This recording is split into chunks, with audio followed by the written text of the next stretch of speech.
There we go. Welcome to Safari Live Sunrise Safari.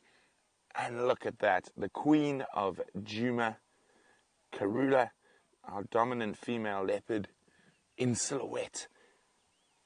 The sun's going to rise almost directly behind her. And also with her are her two cubs, Shongile and Hosanna.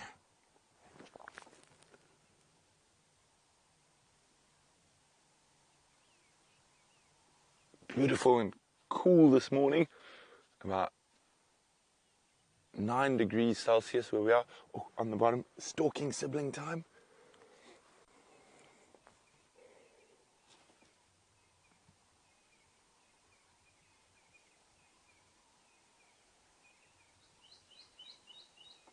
Those movements.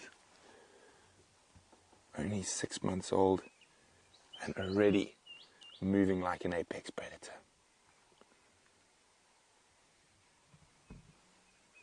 Oh. With that flat to the ground. All this play between the siblings is going to be really important. It hones their hunting skills.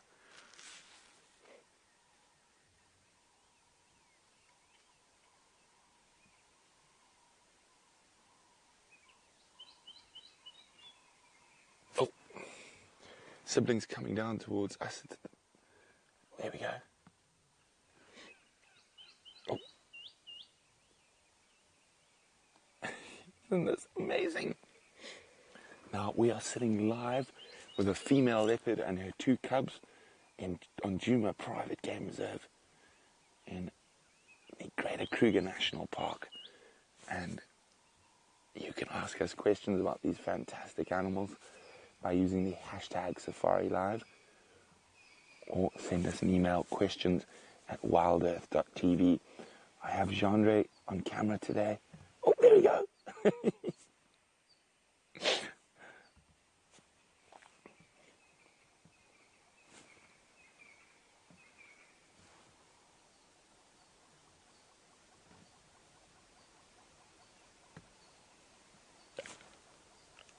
And in this early morning, I think we're going to be spoiled by quite a lot of playing activity by these little cubs.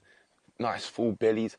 Last night, or yesterday at some point, their mom caught an adult female impala and she's popped it in a milkberry tree.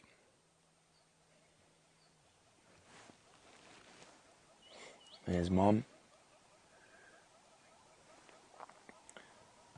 And my name is Brent, as I said, Gendre on camera, Jamie and Dave on the other vehicle, and Rebecca and Geraldine in final control. Isn't this absolutely exciting?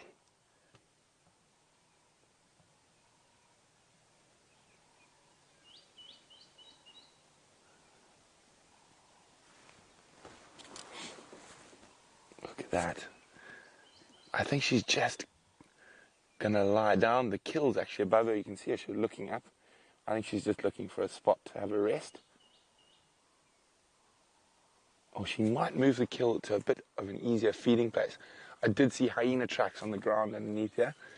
So there might have been a hyena here during the night.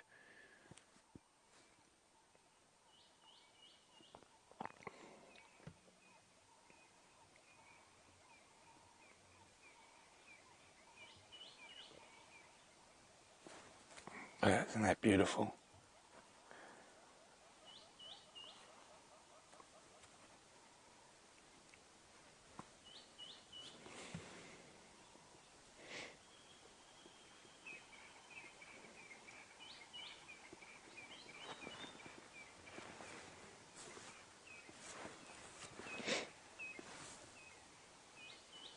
So I think she might... Oh, look at that. You see how cold it was. Condensation. She's going up the tree. The kill is still quite high and quite a precarious position, but you can see there's the kill. How incredibly agile these big cats are.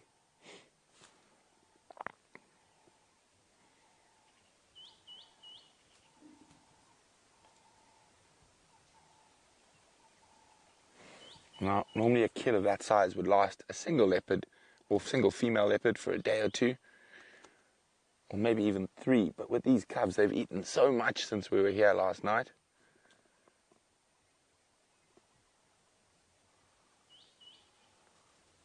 Oh. And we've got one of the little guys underneath the kill. Who is that? Shungile or Hosanna? I can't really see just yet. And you can see those little rotund bellies.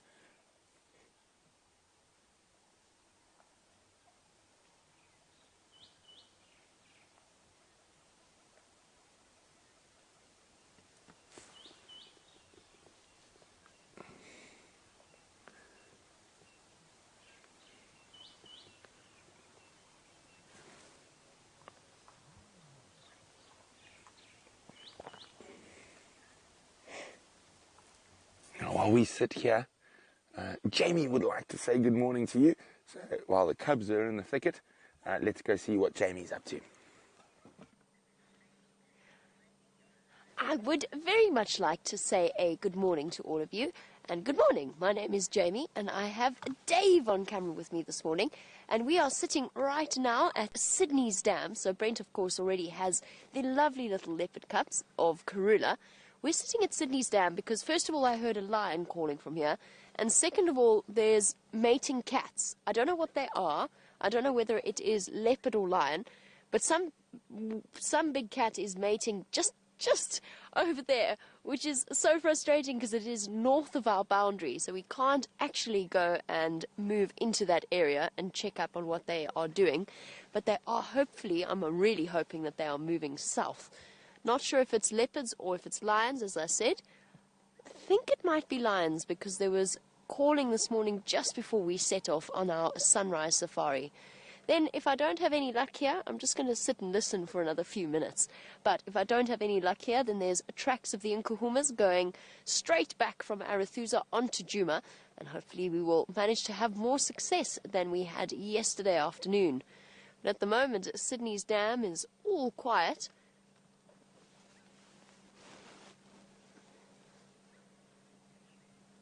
Which, of course, makes total sense, since we have had a little bit of rainfall, which means that there's plenty of groundwater away from the watering holes, away from the dams. The animals don't have to move into this area in order to have a drink. They're just quite happily drinking away at the puddles. While I sit here and listen and make sure that what I heard was, because I think it was leopard, I don't know. I'm in two minds. So while I sit here and try and listen and get an idea of what exactly it was that we heard, I'm going to send you back to Brent and those lovely, what is it? Delectable little monsters.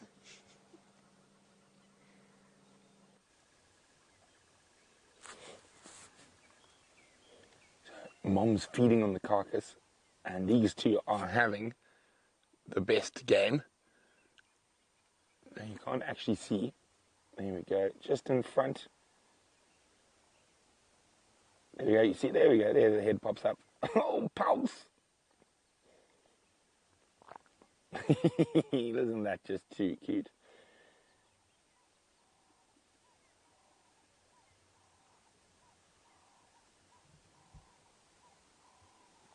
Now we're not going to move. I'm pretty sure they will take their game to a nice clear area in front of us at some point.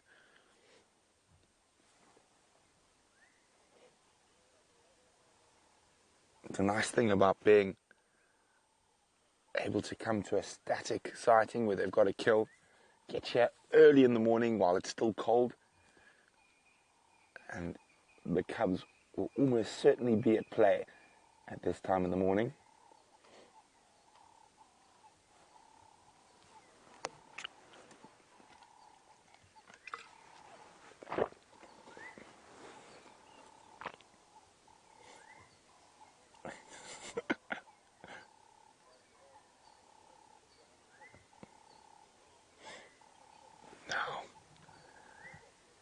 Who's going to make a dash? Who's going to be the chaser?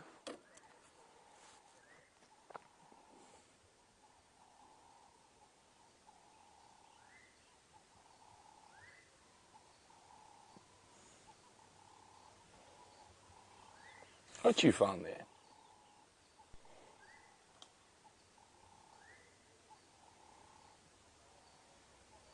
What is that little one found sticking in the sand there? Oh! Now we know who made the dash.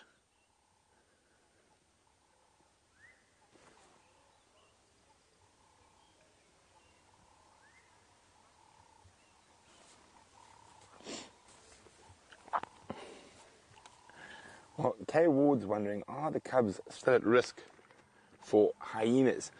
Or they're big enough to get away? Okay, they're always at risk. A leopard's always at a risk, even in its adult life, to hyenas. But at the moment now, they're pretty safe. They're very agile and they're very fast, so they can probably get away. So I don't want to take my eyes off. I want to see whether I can just make one of them out next to that acacia there.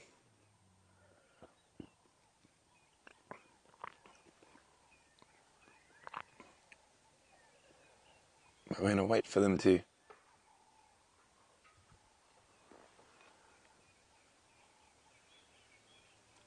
Which way are they going to go? I'm hoping they'll run down into the riverbed. So, for those of you who might have missed yesterday's sunset safari, we actually found them on foot. We tracked them all the way from near the southern boundary.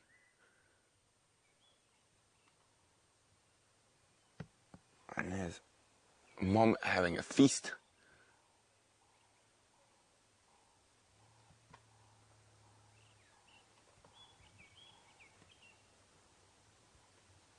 Oh, I'm just trying to keep an eye on where the cubs are in case they pop out.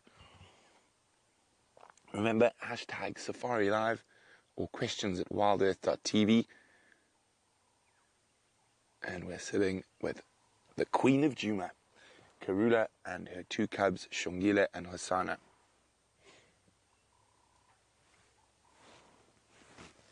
Just to the right of the Tambuti tree, they're about to pop back out, or at least one of them is.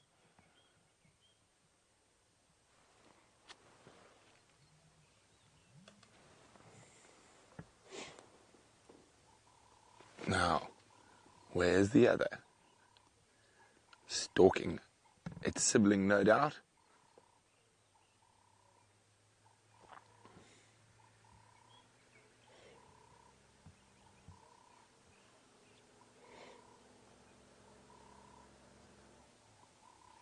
Oh, yeah, it's coming.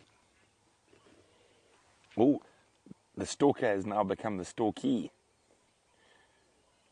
Now, just off to the right is the second cub. There we go. Mary says, look how big they're getting. Are they bigger than a normal house cat now? Yes, Mary, they're probably about 3 times the size of a normal house cat. Oh, excuse me. Oh, there we go.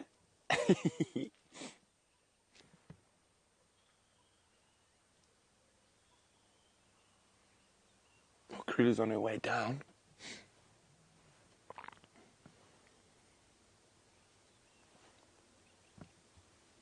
I had a good morning snack. And it's actually impressive how much of that carcass they've managed to eat overnight.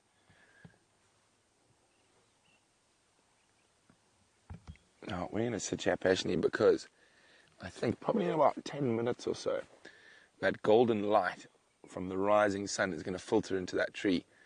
And I think we're going to be spoiled with some spectacular visuals.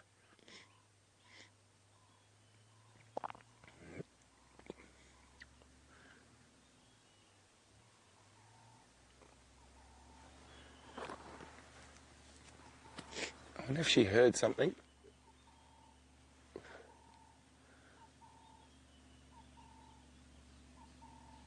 She's looking. As I said, there's hyena tracks underneath the tree, so hyenas did come here last night. There's Jean directly below her. There we go. And boom! Oh, he nearly fell down the riverbank there. That would have been quite fun. tumbling leopard cubs.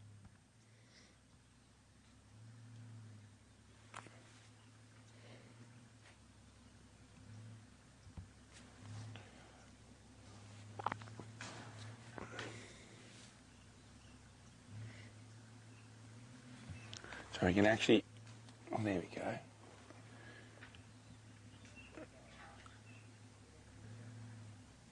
And it is really nice. It's a really beautiful spot here when she's decided to hoist this kill. We're right in the middle of the Marathi. Oh, up the tree. Oh, no, big game. Jump, jump, attack.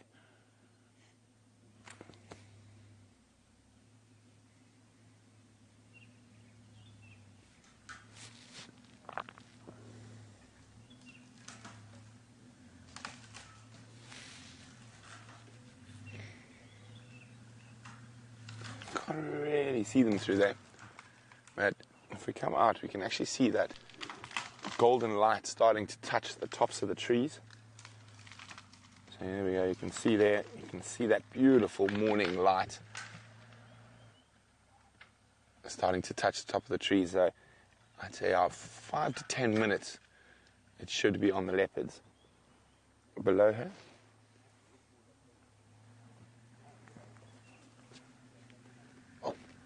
Oh, where'd they go? It fell into the other little river system off to the right, so they're going to pop out.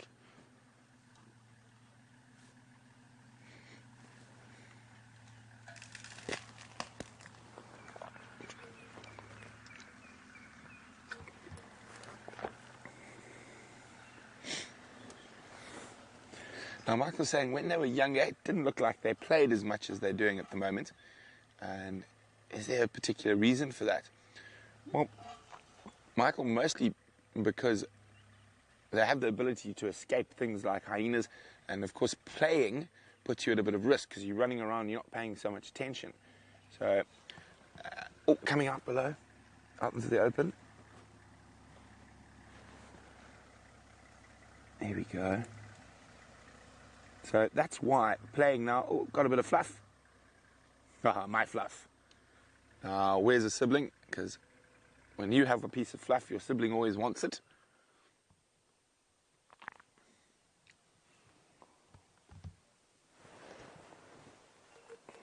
Sorry, Michael. So as I was saying, they're more likely to be more playful as they get older, as they are better equipped to escape animals like hyenas.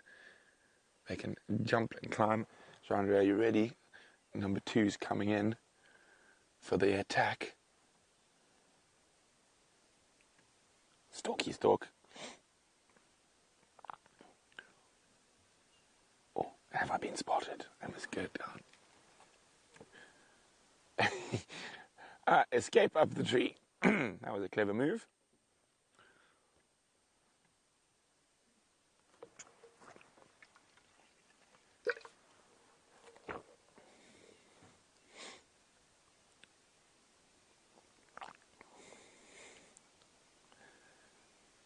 Or we're going to have attack from above.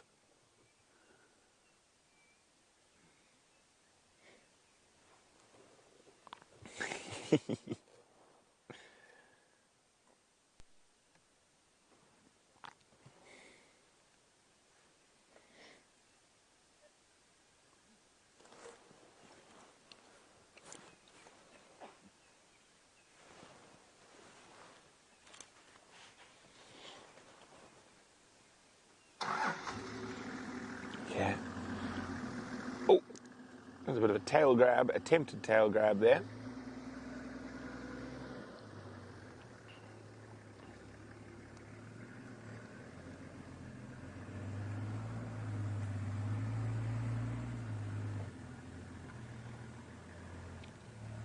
And, oh, here we go. Oh, no, Fluff is distracted.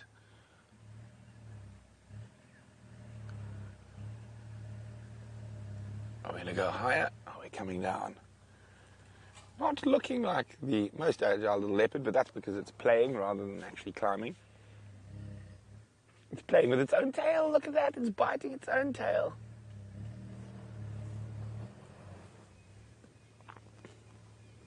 Oh. Now, normally mom's tail is the favorite play toy, or brother or sister's tail, but in extreme cases, if you can't get hold of another tail, you can always just play with your own.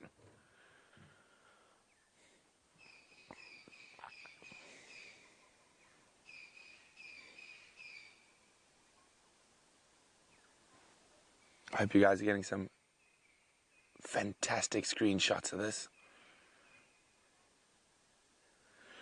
Now, Zoe's wondering, at what age do leopards reach maturity and their full size? With males, it's probably around 6 years old. Females around 3.5, 4. The males need a bit more time to develop, get bigger, stronger, to challenge for territory.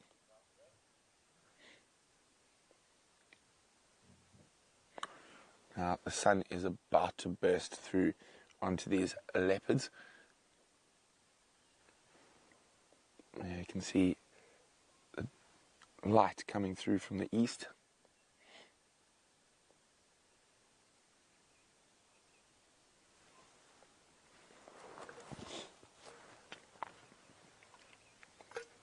Down we go. Let's continue this game terrestrially.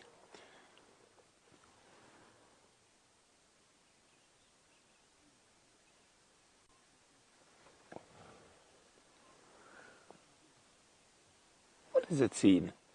It's definitely not stalking mom, and it's not stalking a sibling.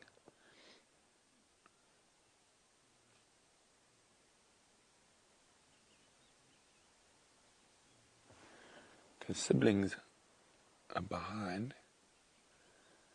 Now, they always are more brave when mom is around. So their area of play becomes a bit wider. Maybe it's spotted a francolin.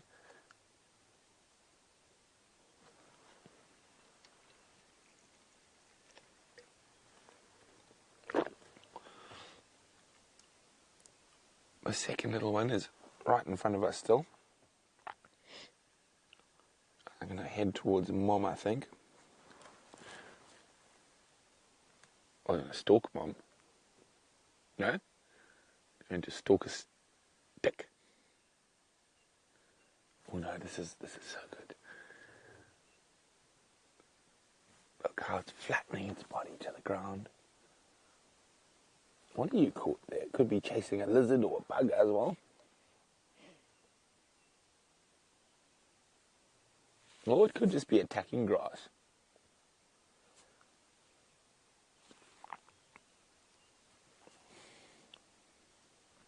Off to mom. Mom! Off jumping on mom. Fortunately, we can't see. Let me just maneuver around quickly.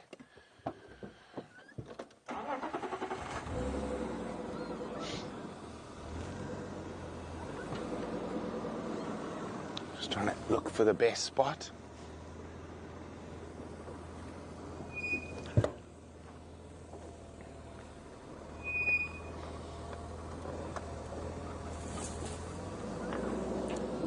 Corey's wondering, do the leopards leave the carcass in the tree once they've finished feeding?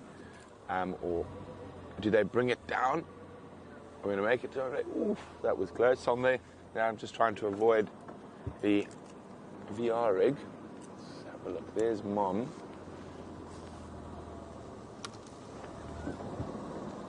I don't know where the little one's gone.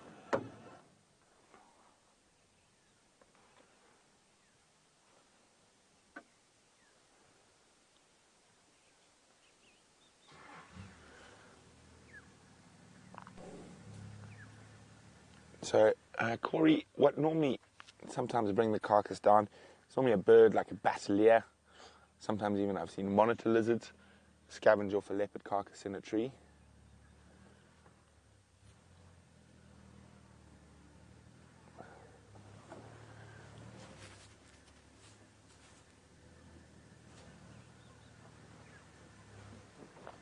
I see it, Joe. Okay, let's... Where's taxi? Let's just wait a bit. Cab's going to come to mom. So the little one's on its way to mom. Or it's on its way up the tree. One of the two. Up the tree.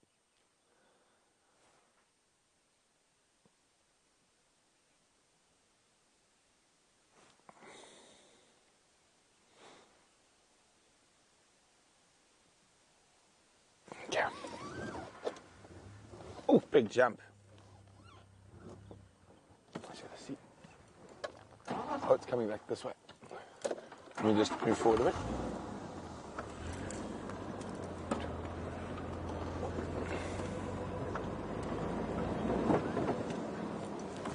So it looks like the cub's heading up towards the carcass. Right, this is a relatively tricky place to maneuver around in.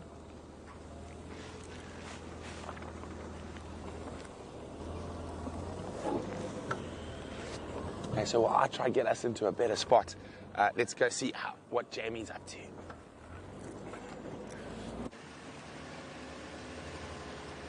And as Brent repositions the vehicle, we are cruising along the northern boundary of Djuma to see if we can't catch up with those lions as they wander through towards Torchwood side.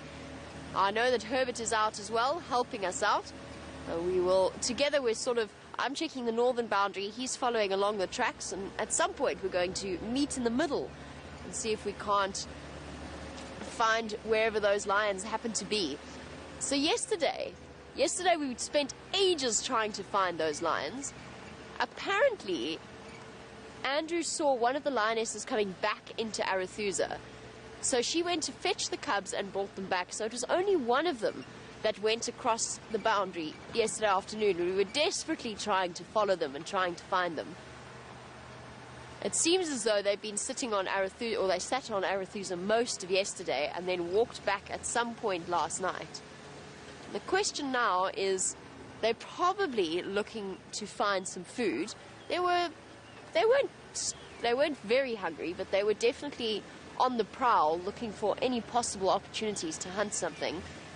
And Amber Eyes, one of the females in the Nkuhumas, she was definitely looking more empty-bellied than the rest. One of them, I assume it's one of the Nkuhumas, but you've got to be careful of assumptions out here. Somebody is mating with a lion around Sydney's Dam. That we know for absolute certain, because I sat there for long enough that if it were leopards, we would have heard it again. Because leopards mate more frequently than lions do, especially at this time of the morning. So it was most likely a male lion, and that would explain the roaring that we heard. Another question is whether or not it was one of the Nkuhuma females that he is mating with, or a female from another pride. Now, last night we actually met somebody who was around the area when the Birmingham boys were born. He was working for a place called Ngala, which is where James used to work, and he was telling us stories about the Birmingham boys when they were very, very young, at sort of 2.5, 3 years old, and already causing absolute havoc in the area. It just goes to show that there is an advantage to having 5 young males in the same area, or in the same pride, forming a coalition. Because at that age, at sort of 2.5, 3 years old, most male lions, most male lions are still relatively ensconced in the safety of their pride. They're not up to too much. I think it's safe to say that Herbert has parked the vehicle and gone walking. So Herbert's had a similar idea to mine, and that they're going to be somewhere around this drainage line system. Let's have a quick stop off at Buffelshoek Dam, see what's cracking here. It worked out well for us yesterday at Red Dam when Tingana wandered onto the scene completely by surprise. There's Buffelshoek Major and Minor. Plenty of water around. Not so much in the way of animal life. But I said that about Red Dam yesterday, and Tingana just popped out of nowhere, so you never know on these live safari experiences.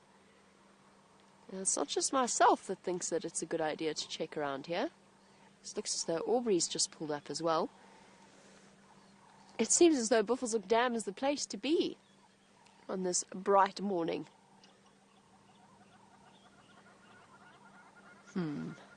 So where are those lions hiding? And Shamsun, just while we're talking about our lovely lions, Shamsun would like to know, and I'm just going to watch where Aubrey goes, so that we don't end up checking the same places. Shamsun wants to know, is it safe to assume that Amber Eyes is pregnant, and how long until we know for certain? Funnily enough, I have my doubts about whether or not she's pregnant. I think that it might even be her that's mating again. She just seems to be cycling very regularly through estrus cycles. It feels like it's been quite frequent that we've seen her mating. She might be pregnant. If so, it is very early stages. We will only know in the next 2 months or so, because it's only in the last month that the lionesses start to show any signs of pregnancy, when they start to lactate, when their nipples get swollen. Otherwise, it's very, very tricky. They don't give any signs of pregnancy until that last month or so. The same applies to the leopards. So there you go, Shamsun. That's an answer to your question. I don't think that Amber Eyes, well, we're not going to see any signs of pregnancy for at least 2 months. I'm not 100% convinced she's pregnant yet, which makes total sense. Not every fertilization attempt is successful.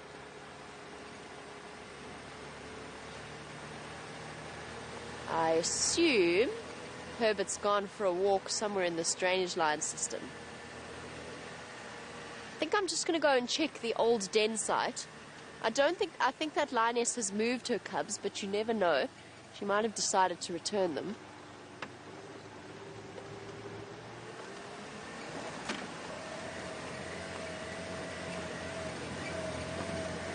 And we really do have exciting prospects for the Nkuhumas, because we're going to start seeing all 3 sets of cubs all together as they start to get, the youngest set starts to get to the stage where mom is introducing them to the rest of the pride, and I'm so excited for that.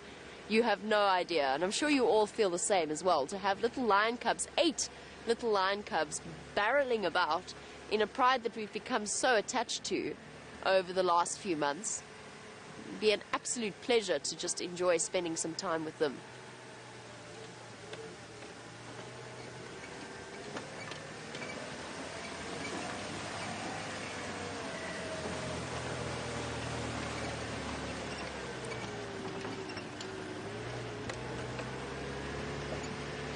Just checking very carefully around here.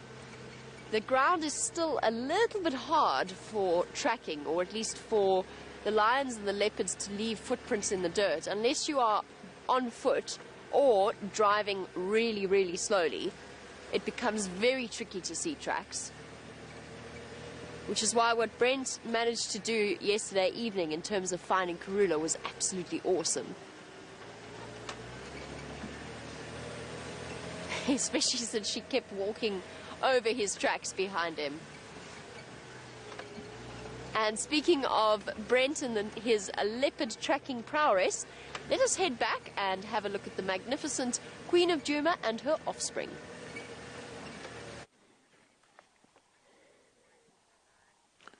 And as he said, that gorgeous golden morning light is creeping through from the east, and we've managed to get ourselves on top of the bank, and there's Queen Karula there,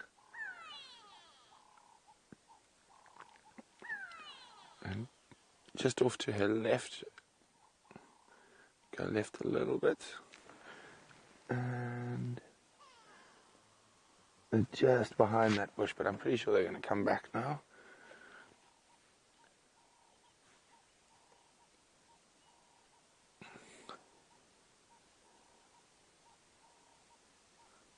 Attentive mother, ears up, listening, watching those cubs.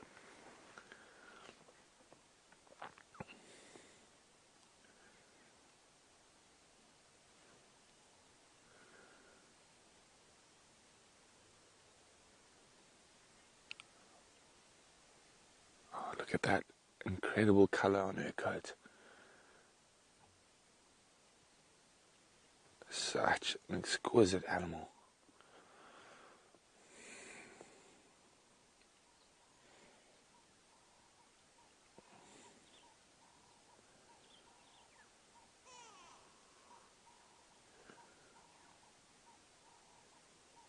So it looks like she's listening very intently, which she is. So we just heard some alarm calls a little bit earlier, probably about 200-300 meters from here. So it could be lion, it could be another leopard. So I think she's just listening very carefully to where those alarm calls came from.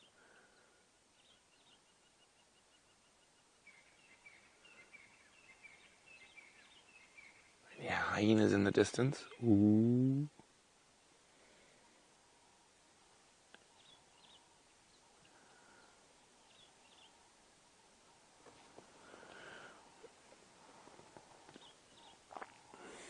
It looks like the two troubles on their way back shortly. Just to the left of the Tamboti tree on the other side of the little dip there, Jean-Ray.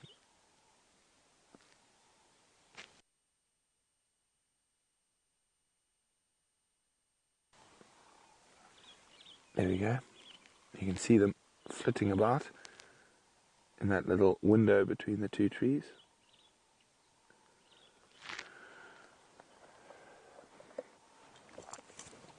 There we can see how well that camouflage works, because, can you believe it, there's a leopard right there. There we go.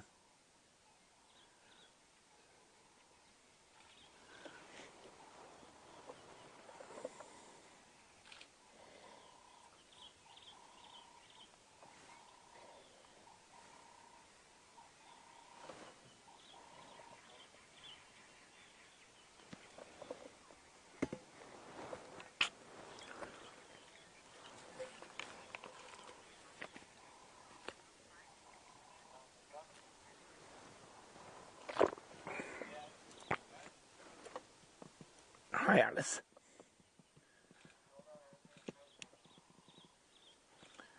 So Alice is wondering what would happen if a male leopard or hyena came. Well, with hyena, leopards are used to dealing with hyenas. They'd probably just jump up the tree, and the hyena would quickly realize it was not going to get too much of a meal out of this and move on. As I said, there were hyena here last night. I could see their tracks under the kill. Now, a male leopard, it would all depend on the individual male leopard. But they'd probably steal the kill. And if they managed to steal the kill, then they would probably focus on the kill if it thought it might have fathered the cubs. If it hadn't fathered the cubs or hadn't mated with the female, it would try to kill the cubs and then steal the kill. So in some circumstances, the female might fight to protect the cubs. In most circumstances, should try to just get them as far away from that male leopard as possible.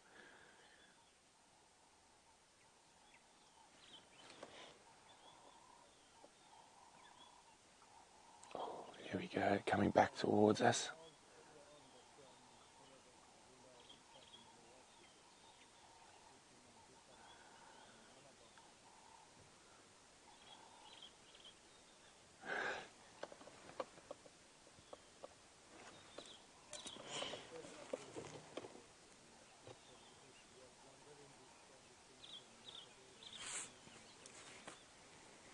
Look at that.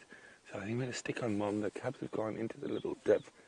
I think they might jump onto Mom. So get ready for those screenshots. And remember, share them with us on our Facebook page or use the hashtag SafariLIVE and share them on Twitter. So cubs are, maybe you just see it off to the left, sneaking up on Mom. Mom, of course, is quiet. There we go. Oh, yes, look at that in those beautiful lights. Absolutely magic.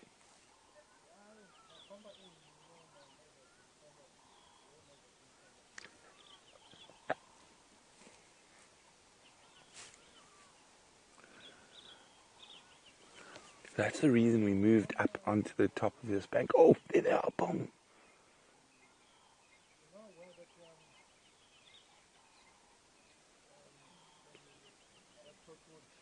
Oh, look at this.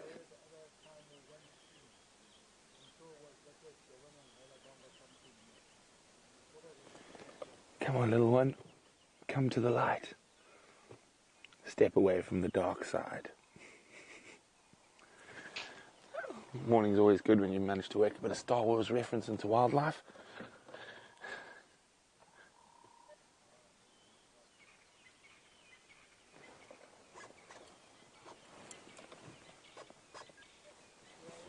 big game going on down there. So the reason we took our time to climb on top of the bank here is because most of their shenanigans are going to happen up here and around the carcass. So we're not going to have to move the vehicle as much.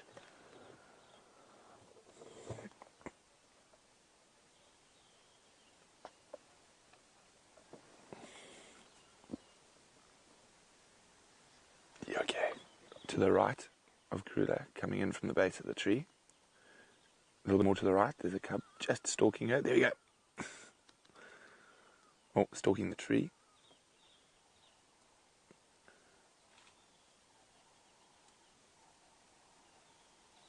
Oh.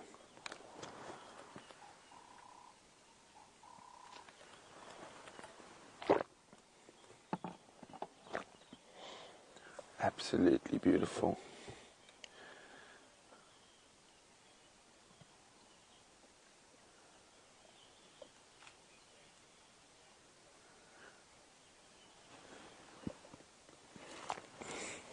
Look at that. There we go. Everyone, there's your queen. Possibly one of the most well-loved leopards in the world.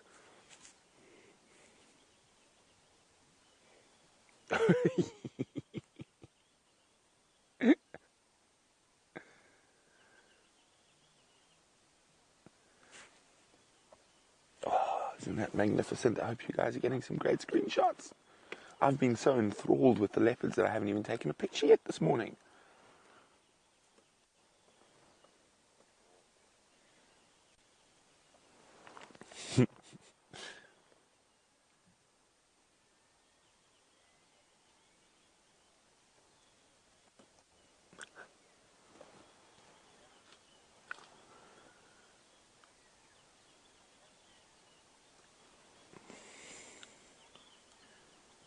Get ready.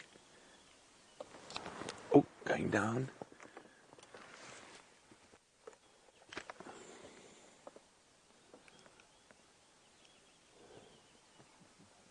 They're just running around everywhere. So it is tempting to move the vehicle, but it's always best to just sit in one spot. They will come out and play where we can see them.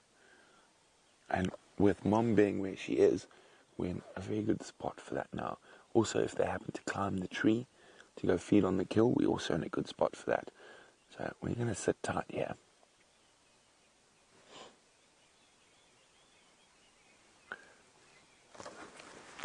There we go.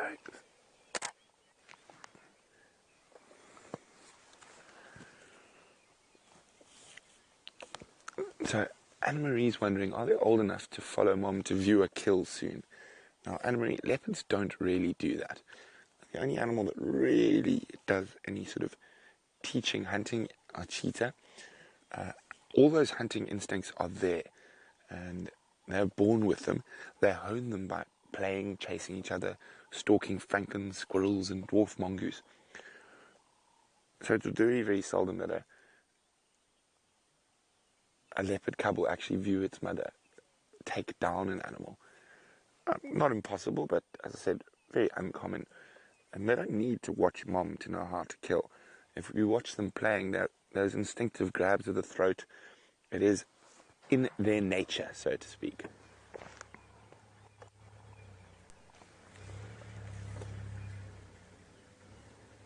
Tumble, tumble down the hill.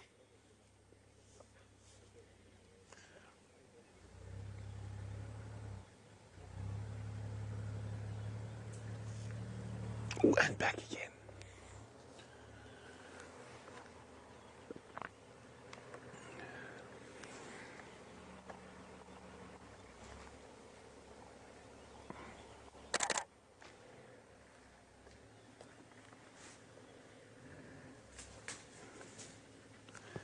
This is just really, really special to be able to spend this much time with them. Oh, boom, attack.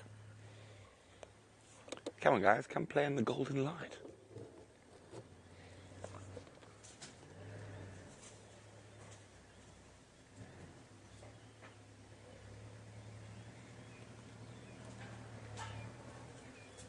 Oh, down the hill again.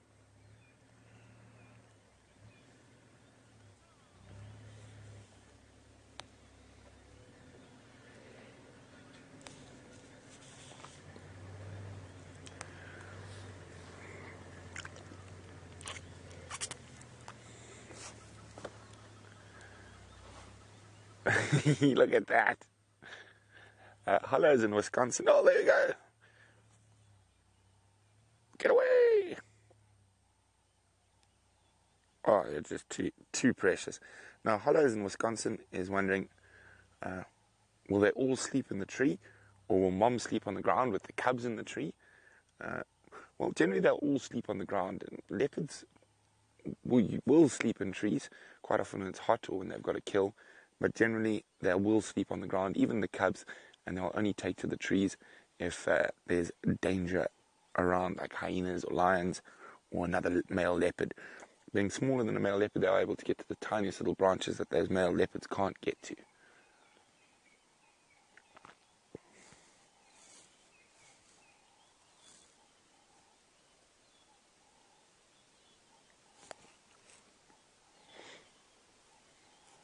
Dolphin.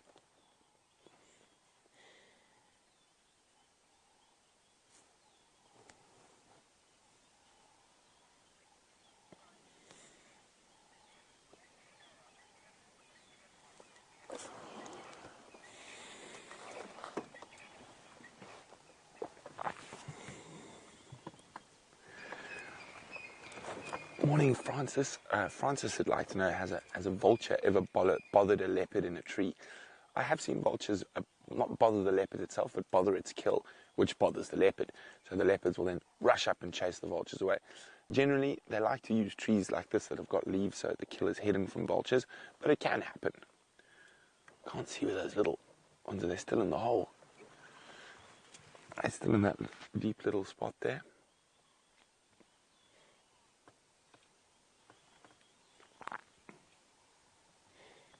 Here we go, you can see the movement of that little bush to the left of Karula.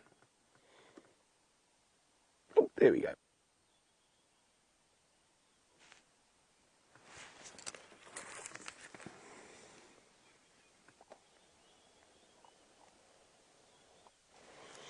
Tackle it.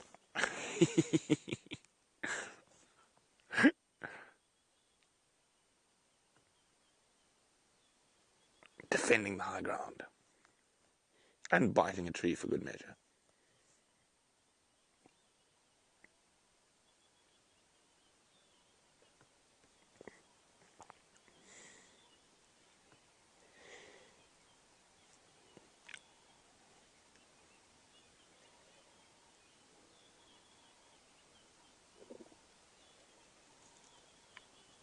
Oh, down the little drainage dip again.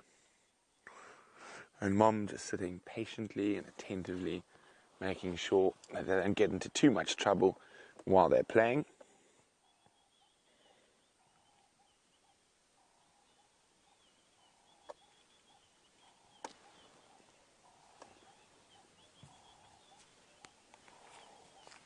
Now, if you hear that,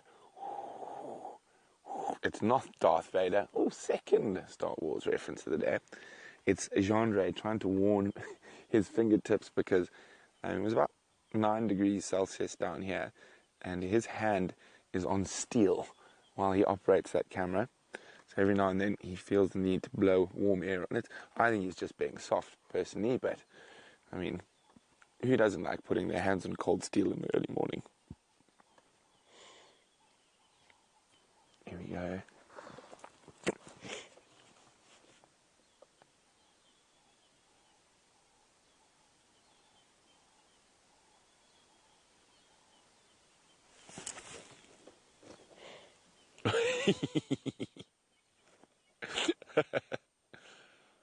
Massive game going on.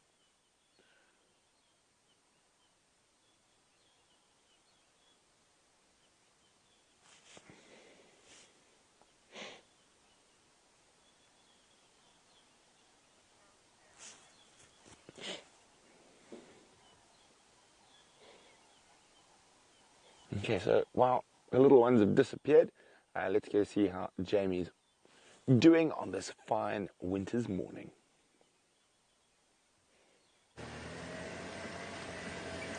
At the present moment, Jamie is just surprised by the number of Star Wars references that Brent has made. I had no idea that he was such a Star Wars fan. So you live and learn. Each and every day has something new to offer. Oh, Dave and myself have been occupying ourselves, trying not to be jealous of Brent and the little cubs, because of course he did spend many hours yesterday tracking them. I'm still a little bit jealous, but that's okay. I'll go there this afternoon. In the meantime, there's a tree in the road. Thanks, tree. It's okay, I wasn't missing that. I wasn't that attached to that part of my shoulder anyway. In the meantime, we've got lion tracks heading in this direction. I've double-checked the eastern boundary that runs along Torchwood and divides Torchwood and Djuma. So we can't go on to Torchwood, we can traverse Djuma. And they haven't crossed, which is really good news because it means that they're somewhere here. So Herbert is out and about on foot. He encountered a herd of elephants while he was wandering about tracking, so I think he's had to do a little bit of a loop, do a bit of a detour in terms of finding those lions. And they've come into an area between a road, for those of you who are familiar with the geography of the area, between Gowrie Cutline and Hyena Road, which is definitely where the cubs were being kept at least a couple of times during their younger months. Oh my goodness. So many amazing things happening with Brent and those little leopards. I'm going to go and find these elephants, and while I do, I'm going to send you back across to Brent, who is still with those marvelous spotted cats.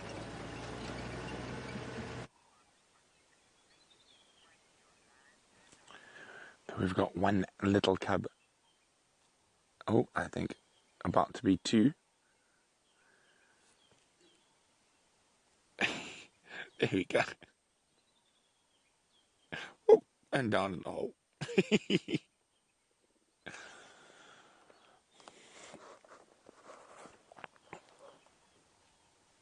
And Queen Karula just sedately observing.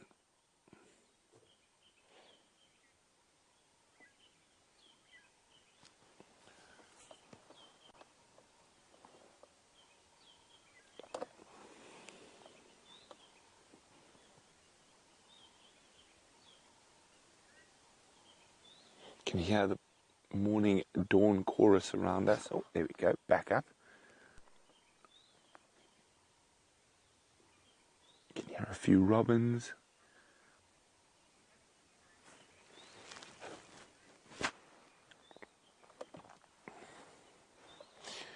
Well, a very good morning to Scott and Katie, who are wondering about leopard territories and how big they are, and is it generally the same size for each animal? It most certainly isn't. Leopard's territory is completely dependent on the habitat that they are in.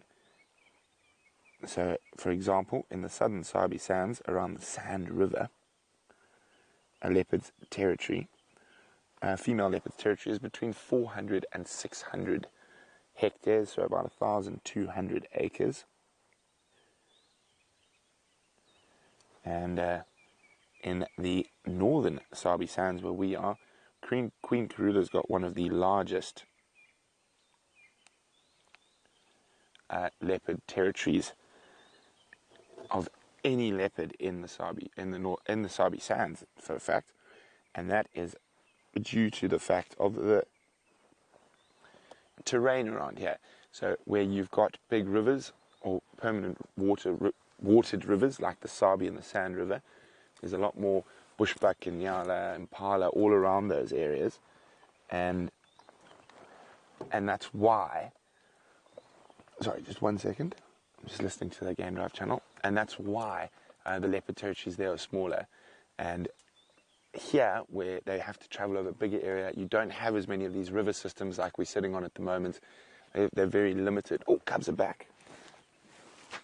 That cubs are gone.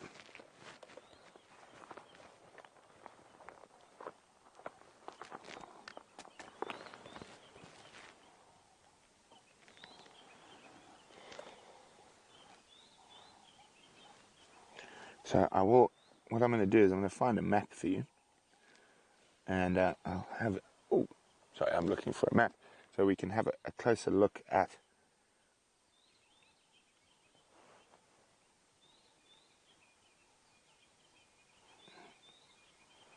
So we can have a look at leopard territories.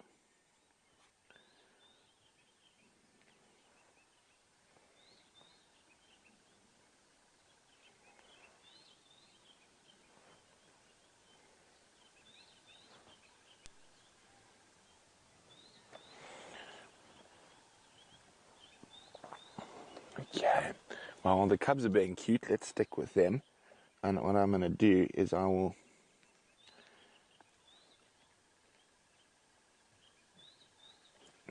draw a map of the different leopard territories we get on Djuma.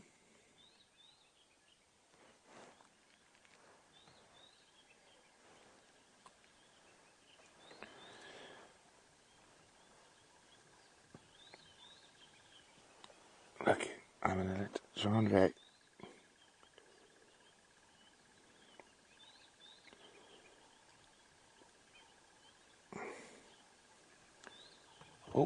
all the way out along the branch there.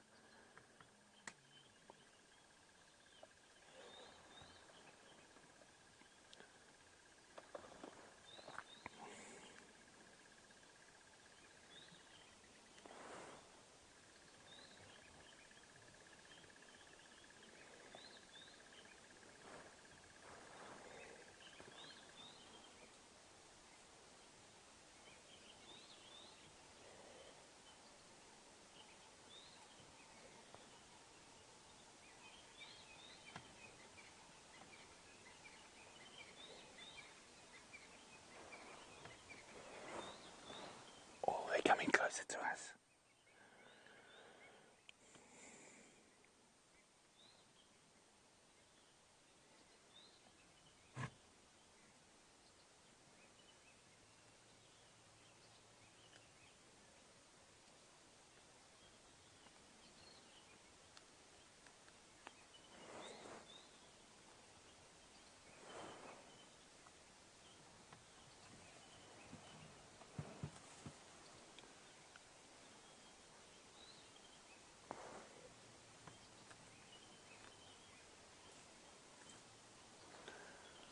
They might come up the tree right next to us. Oh, look at this, coming close to us now.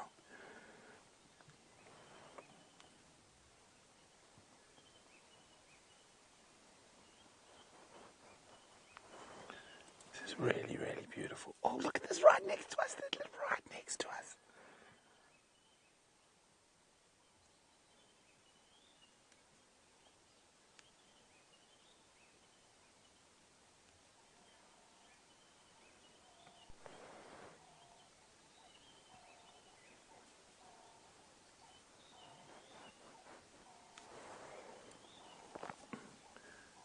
Beautiful. Look, this right. Oh.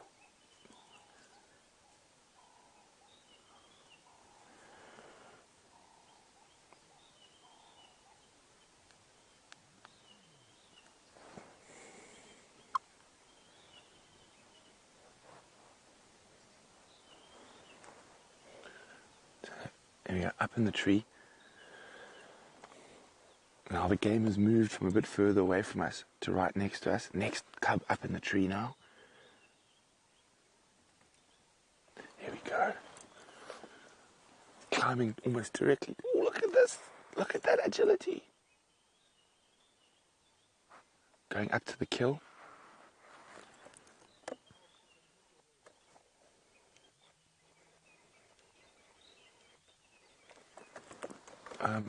I might have to move the vehicle a little bit. Let me just see what they do, whether they're actually going to start feeding or they're going to keep.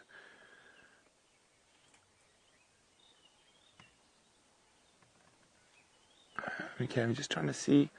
I just want to see whether it goes up or down, but we're probably going to have to move a little bit. So while we move a little bit, Jamie has got a much bigger animal than a leopard cub to show you.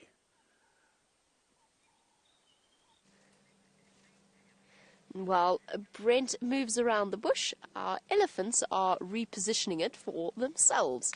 And we have come upon my personal favorite elephants. Of course, you shouldn't really have favorites, but if I did have a favorite, and I'm not saying I do, well, actually I'm saying I do, This is my favorite elephant. It is the short-trunked elephant, the female with her lovely little family, including a little female calf that we've watched from when she was probably only a couple of weeks old, tottering about on little legs when she was first born, when her mother first brought her back onto Djuma.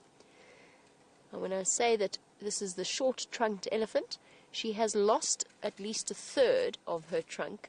We think to a snare, so a wire piece of wire that was set out by bushmeat poachers, probably not in the Sabi Sand itself, because that's an area that is regularly patrolled, but at some point in her life she lost the tip of her trunk. And watching her feed is always an amazing experience. Now, we think that she just couldn't keep up with the rest of her herd, and as a result she separated from them. And we're still not entirely sure if this young female that's on the right here, whether or not she is her daughter, her oldest daughter, or perhaps a younger sister that stayed with the older cow. But there's something truly special about this little elephant family. This little female takes enormous responsibility when it comes to looking after the calf, either her niece or her younger sister. She's always sort of, if the calf is not with mom, then this female is always making sure that she is okay. And of course, she's still young. She hasn't quite hit puberty just yet, or sexual maturity. She's got another, I would guess, and say she's got another 2 or 3 years before she gets to that stage where she will have babies of her own. But these amazing, amazing animals invest time and energy in babysitting and in looking after calves that are not their own. It just goes to show how truly special elephants are.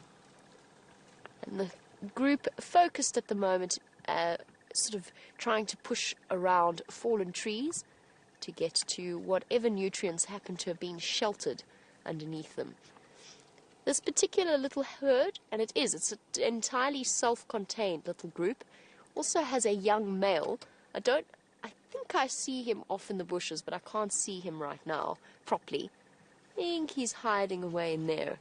But the interesting part of this particular family group is that the young male also expends a lot of energy in looking after that calf. So he is definitely her previous baby. So he's definitely the previous calf of the biggest female. And yet he invests so much time in looking after his younger sister that it's truly special to see. You don't often get to observe that kind of behavior, at least in the males. Or the females always babysit the little one. There's a lion.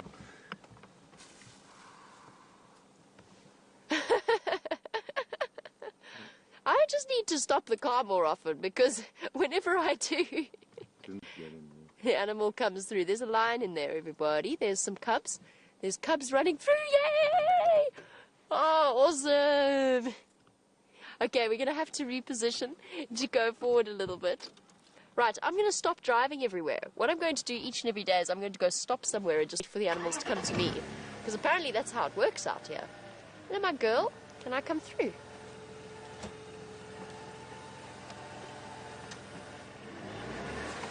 Come on. Come on, come on.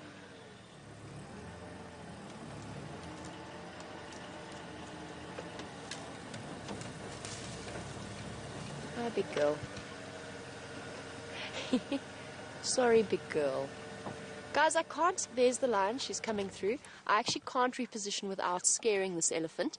Just bear with me. Ali, apparently you're trying not to scream with excitement because everyone in your house is asleep, but elephants are your absolute favorite, and now there's a lion.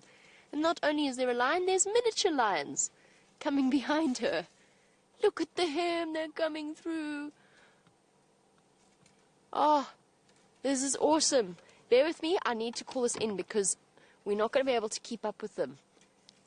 Stations 1 Mafazingala, 2 Mpimpans just crossed east over Hyena Road, right next to the Slummy and Love. Right. Ali, I'm trying not to scream with excitement. That was awesome. Lions and elephants in the same sighting, including little ones. And I really need to reposition. My big girl, can I go behind you? It's fine. I know. I'm not going to push you, I promise.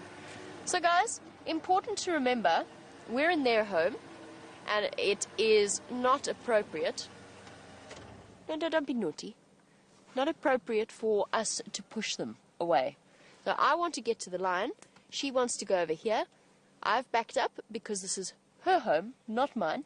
As exciting as it is to see the lion, it doesn't mean that I have to frighten the elephant at the same time to get there. Hey, big girl. Did you really want that tree? Do you mind if I start up again?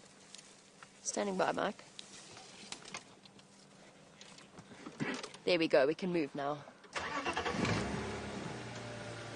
Thank you, girl.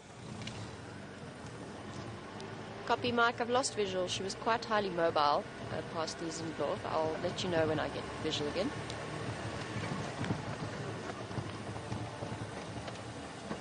Oh, good. Mike is coming to help us keep track of this particular lion.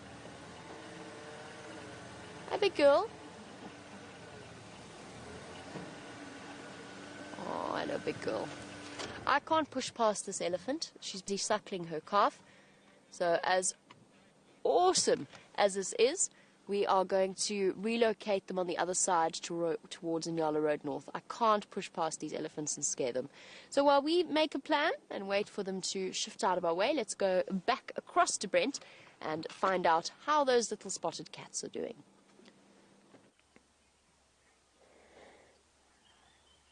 So we've repositioned slightly. We are getting a little bit close to the edge of that little cliff face in front of us. Don't worry, we're safe, but what it does do is it gives us a chance. Oh, there we go. Look at that.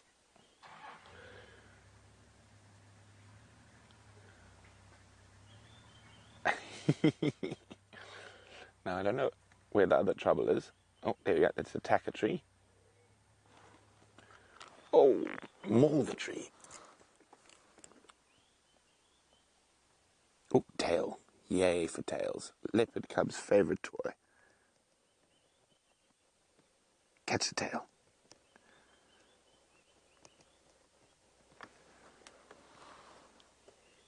Oof, that must be quite sore. You see, he's actually really hooked it there. Bite it. Oh, I just come a bit wide. The other cub looks like it's about to pounce into the scene from the right. There we go. Here it comes.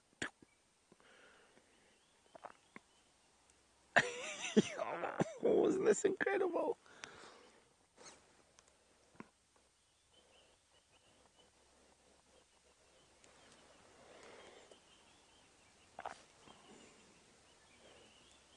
So playful in this early morning.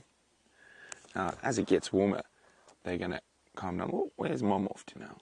No, just changing her position. Chandra going to be quite happy about that. Makes a better shot for him.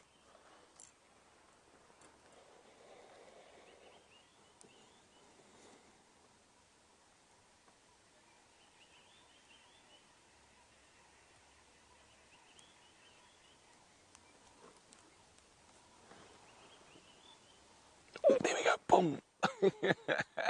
And tumble down.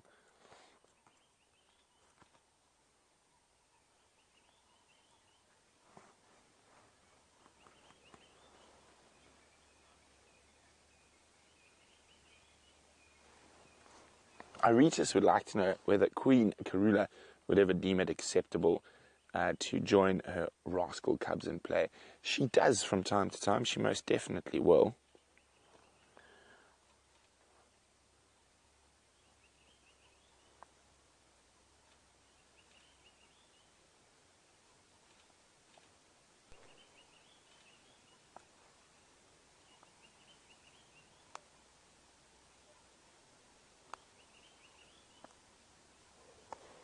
Now, where are those little rascals? I've lost sight of them. Down the bank on the right. But I've been practicing my art skills while we were gone after we moved, just to give you an idea about... Oh, I need to change my... About... What have I done? I don't know what I've done. Oh, there we go. About what's happening with the female leopard territories at the moment. Oh no, no, there's a cub. We shall wait till we do not have cubs before I reveal my masterpiece of art.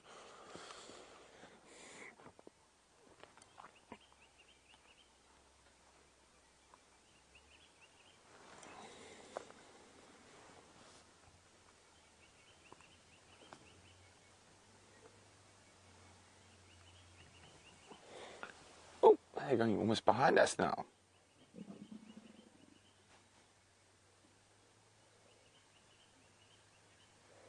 You see where they're back again?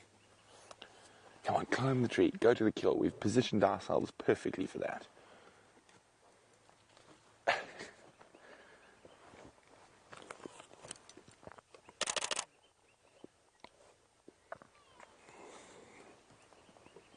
Yeah, that clickety click click. It's just my camera.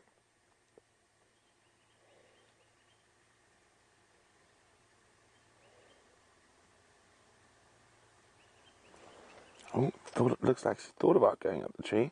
That looks like little Shongile there. At the base of the tree, to the left and to the right, Hasana.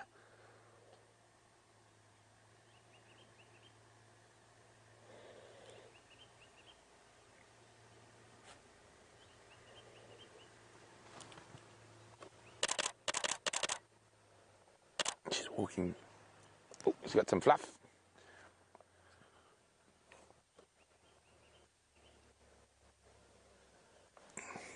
She's coming right up towards us.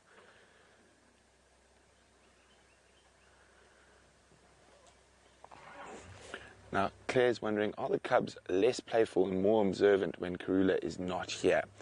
Slightly so. They will be less playful and they will keep still for longer. It's also because they've got meat in a tree. They will play when Karula isn't around, but less so than when she is around. Of course, she's keeping watch for them. Now, they're right next to us. Well, Shongile is right next to us at the moment. And I can't see where Hosanna is, so I might come barreling straight towards us. And I'm pretty sure her brother is stalking her. We just can't see him.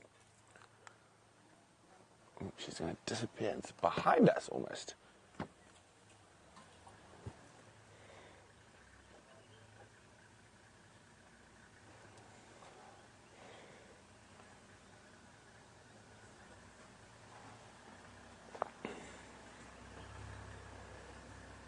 So Michael's wondering, is Hosanna bigger than Shongile, or that only come later? He's probably already a little bit bigger, but from this age onwards, the size difference is going to be far more noticeable. Now, where is the other little monster?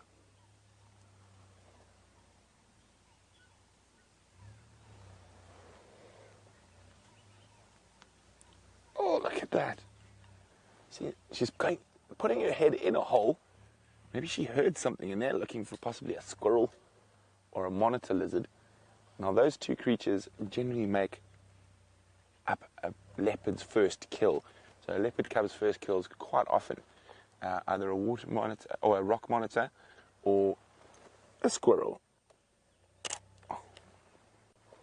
I'm not quite sure where trouble number 2 is. Is she disappearing behind us? She's coming to have a look at us. I mean, so I can't even see her. Genre is facing almost directly behind us now. Look at that beautiful light. Wow. Such a gorgeous cat.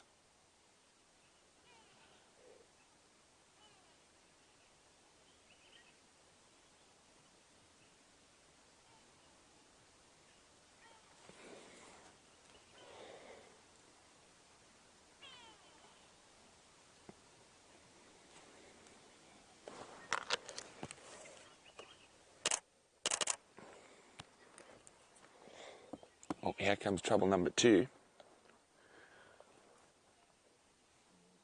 Right next, opposite you almost now. So Michael, who's 18, says, will Shongile have a stronger bond than with Karula because she's going to inherit some of Karula's territory. Not necessarily, and we've seen what happened with Shadow and Karula. Shadow and Karula growling at each other on the edge of their territories. Now, he's trying to sneak up on Sister at the moment, or he's going to get sidetracked by a stick.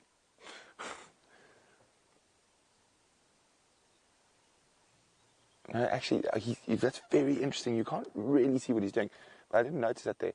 He's covering, like his mom does.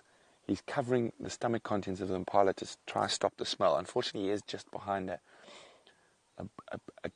tumbuiti tree. There we go. You can see his paw. So, mom does that. She tries to cover the stomach contents of the animal she's killed with sand to try and stop the smell spreading and to try and discourage hyenas and lions from finding them.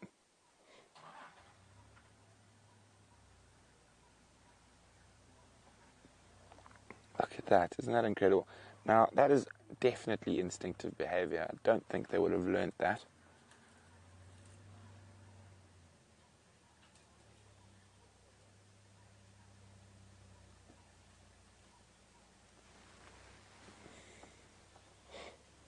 Oh. Heading towards his sister.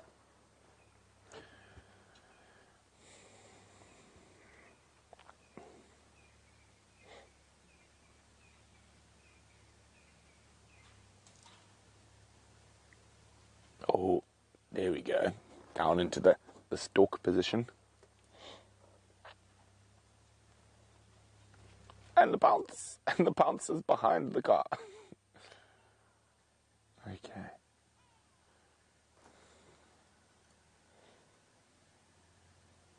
Okay. Well, we can't see them. And I think it's possibly time to unveil the artwork. Oh, there we go. No, Jean-Andre's found them again. Well done.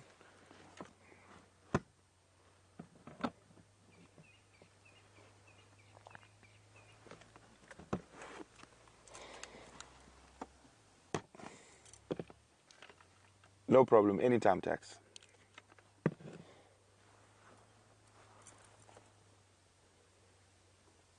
Okay.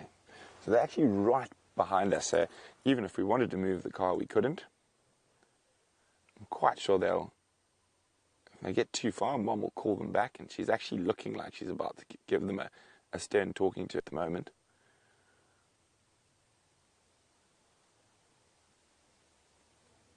I'm waiting. She almost looks like she's about to start calling.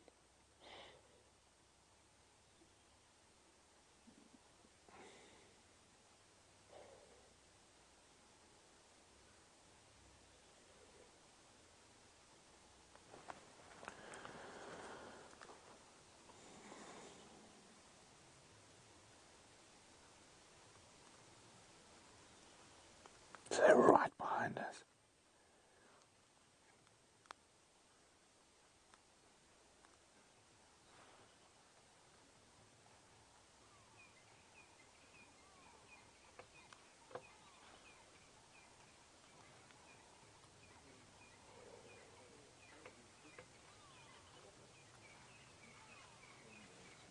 Oh, they've disappeared. Oh, Jean keeps finding them.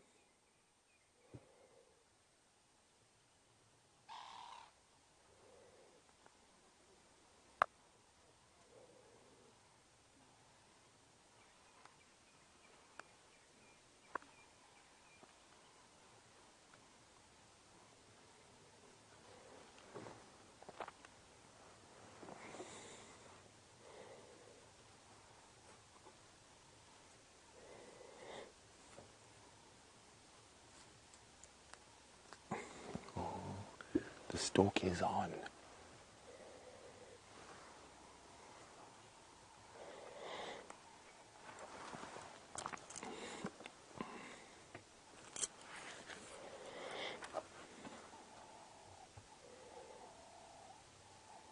Oh. Ears flat. Body low to the ground.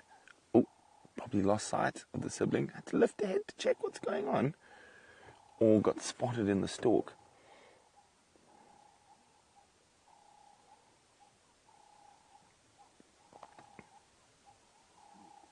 And I'm afraid John is pretty much at the end of where he can swing there.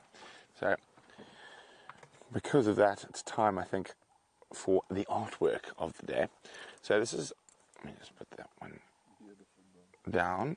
So there's a map, the white Traverse area. So Sal is, of course, Salahesh, Shadow, Karula, Tundi, and then Tundi's unnamed cub. So those are the leopards in this particular area. And Kanyuni is further to the east. But what's happened now, we were chatting last night. I was chatting to a friend of mine who's at Sibambili, and what he's saying is that, let's just get a black pen. Let's see, I remember how to do this. Oh, no. Give me 1 second, sorry. I need a black pen for this. There we go, black pen. Okay, so what's happening is Salahesh is actually almost extended like that. So that is now, Salahesh has moved into Shadow's territory. Shadow has now basically completely, I need a different colored pen, don't I? Let's go orange for Shadow. Okay, so Shadow's there. So this is now almost Gowrie Main Triple M has become, so Shadow has basically now been pushed into a very narrow little section here. So that's Shadow now. She's got this area here, a really tiny little area, and Salahesh has extended her territory. Now what's probably going to happen is Salahesh's cub is going to take over. Oh, where are you going, Karula? Sorry. We can continue this, but we've got a leopard walking past us. Oh, no, she's coming to cover stomach content.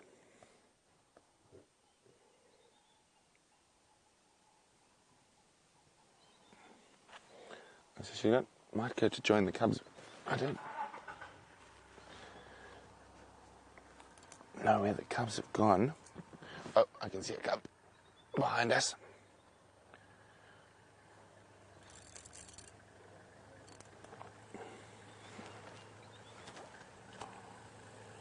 Okay, Jean-André, let me just reverse now. Okay, now we've got to be quite careful how we get out of here. We don't want to go plummeting down the hill.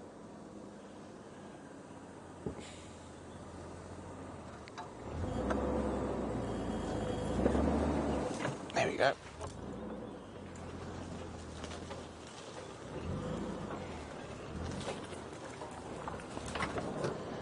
Hold on, Jean-André. Oh. Jean-André branch.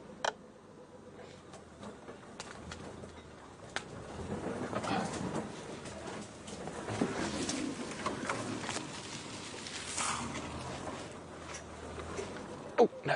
Let's go forward again. Sorry about the scraping.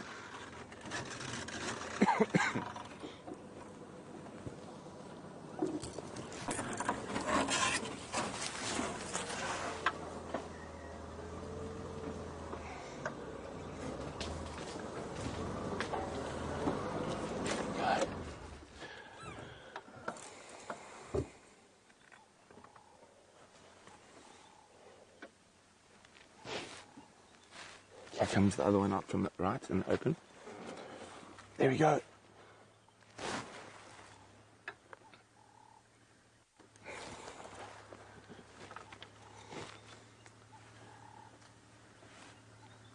Look at that.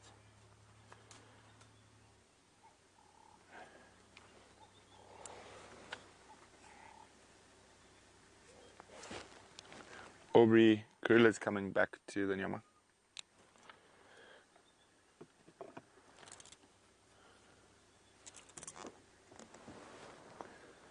So look at this, out in the open now. You can see it's getting a bit warmer, so they might not be as playful, and we have been sitting here and being spoilt for a long time. There are quite a few other vehicles that are going to want to come here shortly. And we have been here for 2 hours. We have been incredibly spoiled.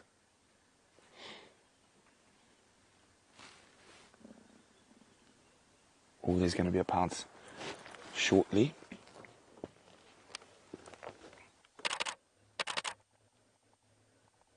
You can see there's not quite as much bounce to their play. And it is getting warmer. Gotcha. I said it is getting warmer. And they're probably going to go for a little nap in not too long.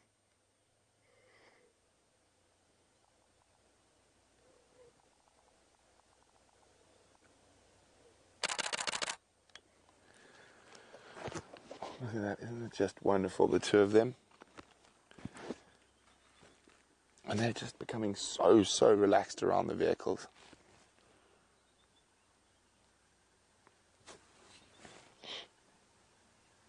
Where are you off to, mister?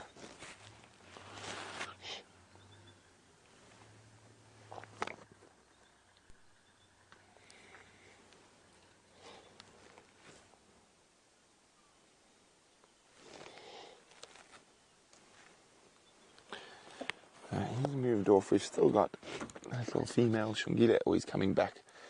Is he going to stalk Shungile or they're going to stalk each other? Get ready for the screenshots of the pounce.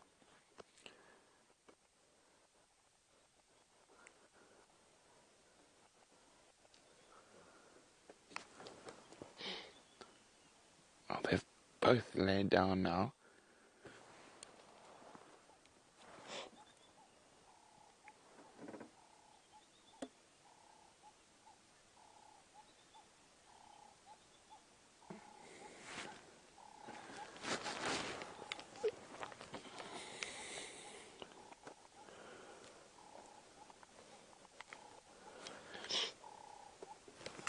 Okay, so we do have to move quite shortly.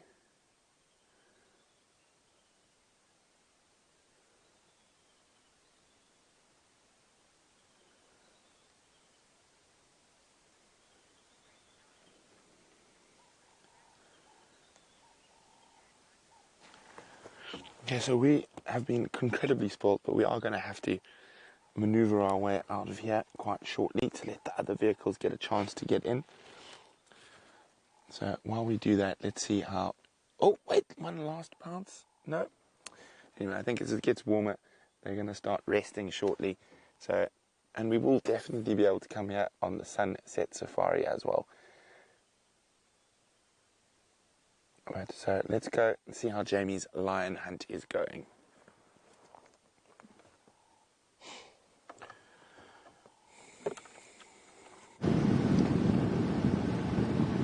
So, we've got exciting things happening. We've just seen that lion cross the road and go into a drainage system. Now, I've just spoken to Herbert, who says that the whole pride is there, or at least the whole pride has moved into that area. So we're heading back to that direction to see if we can't catch up with them. Obviously, I had to wait a while before we could move, just in terms of where those elephants were. But I'm going back there now because I think, as Herbert said, the rest of the pride is on their way. They haven't popped out on the other side, so there's a big river system that runs down the middle of these two roads, or between these two roads. And I think that they're hiding somewhere in there, so let's go back and check around that area, see if we can't find them hiding in the drainage system. She was moving fast, and I think she was moving fast because she didn't want to risk the elephants picking up on their presence. Because as far as I could tell, those elephants didn't even register that she was there. But if they had, they would have chased her and the cubs. It's unusual, but it's not impossible or unheard of for elephants to kill lion cubs. So she wanted to make sure that she kept those cubs nice and safe. It's the two little cubs that up until relatively recently we suspected existed, but we weren't 100% sure. It was such a pleasure to realize that the Nkuhumas had 3 sets of cubs rather than 2. And these little cubs are not very relaxed with vehicles. They're not all that comfortable with vehicles because they've grown up over the last 2 or so months of their lives without knowing that vehicles exist. They've probably heard them coming and going, but only in the last few days is it the first time they've properly encountered cars. They're also, as I discovered recently, they're not that comfortable on foot, because Herbert and myself tracked them 2 days ago, and they immediately were running away from us. It was interesting. It was the gentle rumbling from the bushes.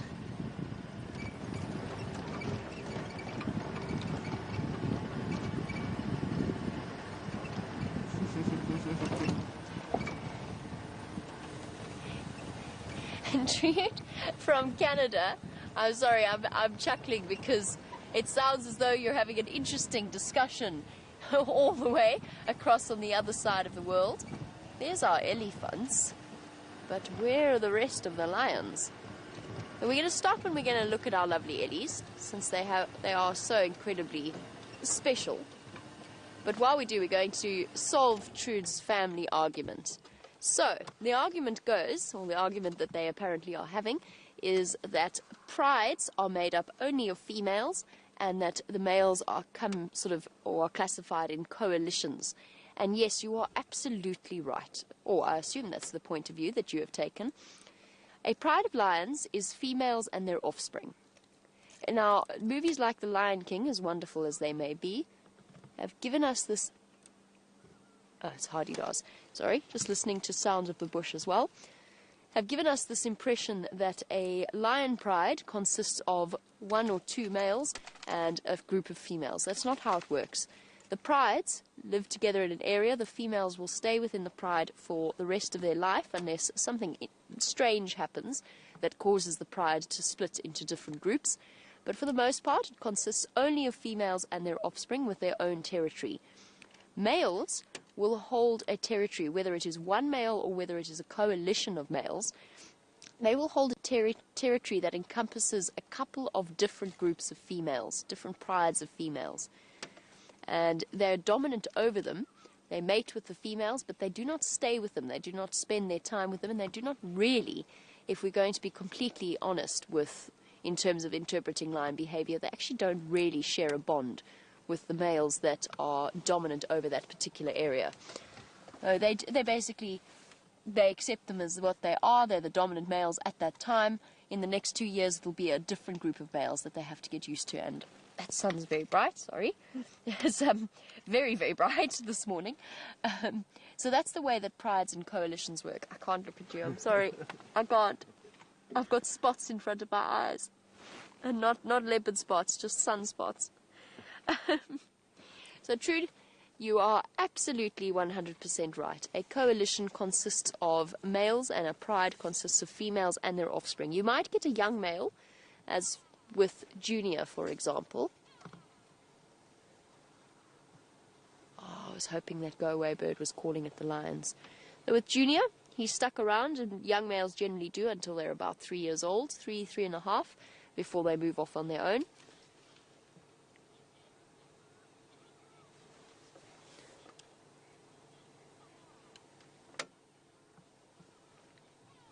Okay, let's just go a little bit further forward. I'm trying to work out exactly where that lioness crossed, and I think she crossed further ahead. Now, elephants are lovely, but I just want to double check where she went off the road, because I want to just make sure that she didn't lie down in the shade. As soon as she was away from the elephants, I just want to make sure she didn't just lie down with the little cubs. Let's check there first, and then we'll come back to our elephants if we don't have any luck. Somewhere. And the rest of the pride might be making their way in from where she came across as well, because that's what Herbert said. He says he's got tracks for the whole pride. Hello, little girl. Sorry, we're back again.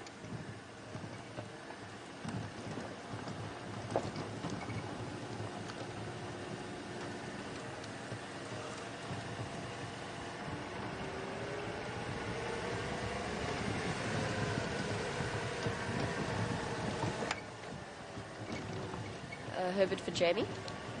I'm just listening to the Game Drive channel. Confirm, did you have visual of the rest of the Zingala, or is it just on Konzo?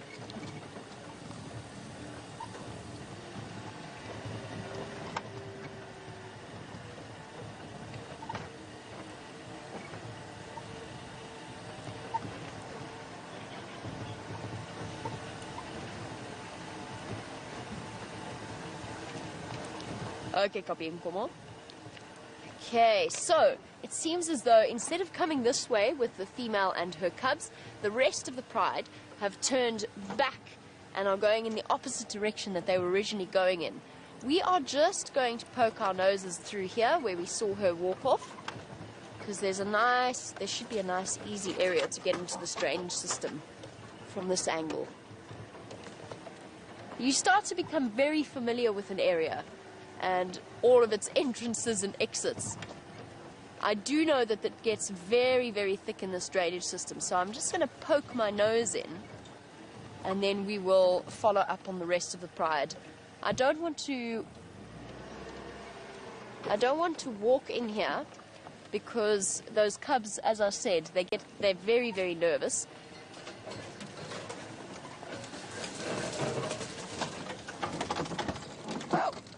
Hello, antenna.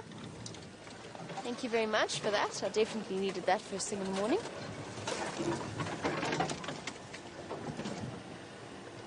And the lioness disappeared just off to my right. So you can join me as we go searching. Perhaps we will find her just lying down somewhere in the shade. But the fact that the rest of the pride turned away from where she is definitely reinforces my idea that she's just going to go and put them somewhere safe, stash them away in this river system. You okay there, Dave? Everybody down. All is well. Dave doing a marvelous job of battling with the plant life. Dave, it's becoming something. I hear that you had quite the experience with Karula yesterday. Totally was. Okay. All right. This is where it gets a little bit tricky. It's okay, we'll make a plan. We'll definitely make this happen.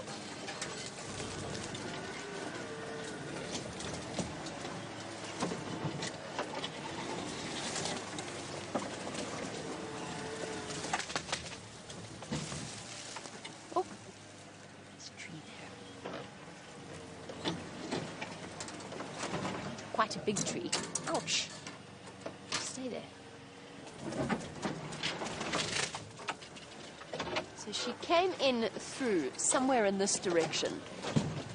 As I said, there's a river system that runs through here. It's not obviously got any water in it at the moment. Ooh, are we going to do this? I guess so.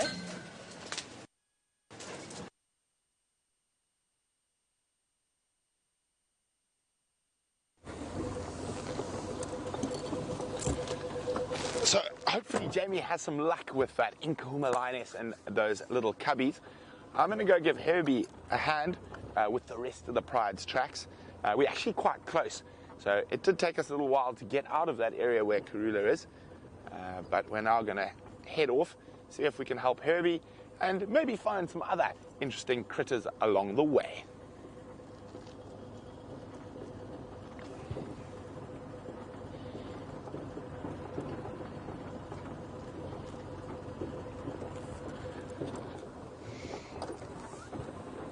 Nope. Oh, so we just jumped off the vehicle for a quick stretch. So it's we didn't move too much while we were with Karula, and Jean-Ray and myself are both not short people, so it's quite nice after being static for a while to have a little stretch. Jean-Ray is now stretching behind me and being a clown and blowing me kisses. Oh dear, what we have to put up with these cameramen, I tell you.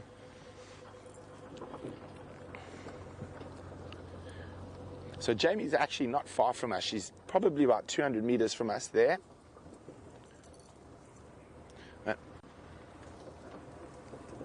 Well, the one thing we're going to find some shade, and now that we're out of there, it gives me a good opportunity to finish my leopard diagram of the territories in this area. There we go. Should this be okay, the shade there, Jandre? Jandre would prefer me to leave him in the sun and put myself in the shade because he's still defrosting. And so it was quite chilly. And so it's starting to look a bit messy, but hopefully it'll make sense. So as I said, so shadow has now been pushed into this tiny little area here. So that's shadow at the moment. And there we go. There we go. See, I can color in. Wait, let's change. Let's get a paintbrush. Oh, there we go.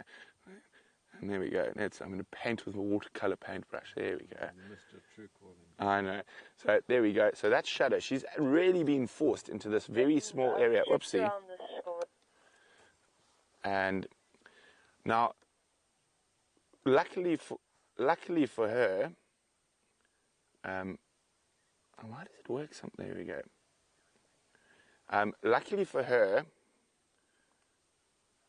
Karula hasn't been utilizing this section of her territory up here much. So Karula's actually been sticking down here. So this is the area that, so Karula's territory is bigger, but this is the area. There's Chelepan. So she's actually a little bit further than that today. But in the last while, this is the area she's really been using, this bottom section here. So she hasn't been using a lot of her traditional territory up there. And we think that's because the hyena dens are situated there, and there's two up here, the ones that they're using a lot at the moment. So there's a lot of hyenas in that sort of northern section of her territory. And while she's had cubs, she's been using that southern section. Sorry, I'm just going to turn this down while I'm doing this. Okay, so we think that's why, or we guess that's why she's been using the southern section. So there's that that southern boundary we dislike so much that we find her tracks on so often. And she's been using the southern section. They do not have a lot of hyena down there. But now that the cubs are a bit bigger, I'm hoping she's going to move back up into this area now that the cubs are a bit better at avoiding hyenas. So that kill that we were at now, there's the Mawati, there's Chelepan, is probably right on the edge of that line. So about there is where that kill is at the moment. And Tundi we don't see too much. As you say, we see her down into Cheetah Plains. So I need to get a bigger map than we can do all of them. But I think we are going to start seeing a lot more of Salahesh. Now, oh, I forgot, someone asked about Shadow being forced into this really narrow little patch. Is it going to be a problem for her cub? Is her cub at greater danger? Mac and Wisa asked about that, and yes, most definitely. Shadow is in a bit of a tight spot, and especially with the cub. Now, what could happen is she might move further into Karula's territory. Now, there are other leopards up here in the north that we don't know. So it could be that Inkanyen's sister, that Shiluva 2005 model, not the 2013 model. So there are other leopards we don't know further to the north. Now, Karula can possibly move that way. I don't know how dense the leopard densities are in Buffelshoek. This way she's unlikely to move because that's going to head down towards Nkanyeni. And Nkanyeni is younger and fitter. Now, what happens with female leopards? So now we've got Shadow, which is one of Karula's offspring. You've got Tundi, which is one of Karula's offspring in this area, both females. Now, if Shongile reaches it to over a year, let's find a color for little Shongi. Let's go with blue. Because Salahesh is blue, but she's quite far away, so we can change the color. There we go. Okay, so what would normally happen, so this section, the southern section that Karula's been spending a lot of her time in, it's quite possible that she will sort of give away quite a big portion of this section down here to Shongile. And what that will do is either force her into the north or into the east, or unlikely that she's going to compete with Shadow because that's her genetics at work. She's done her job as a mom, her genetics at work, and she hopes that Shadow is going to then mate again and spread her genetics.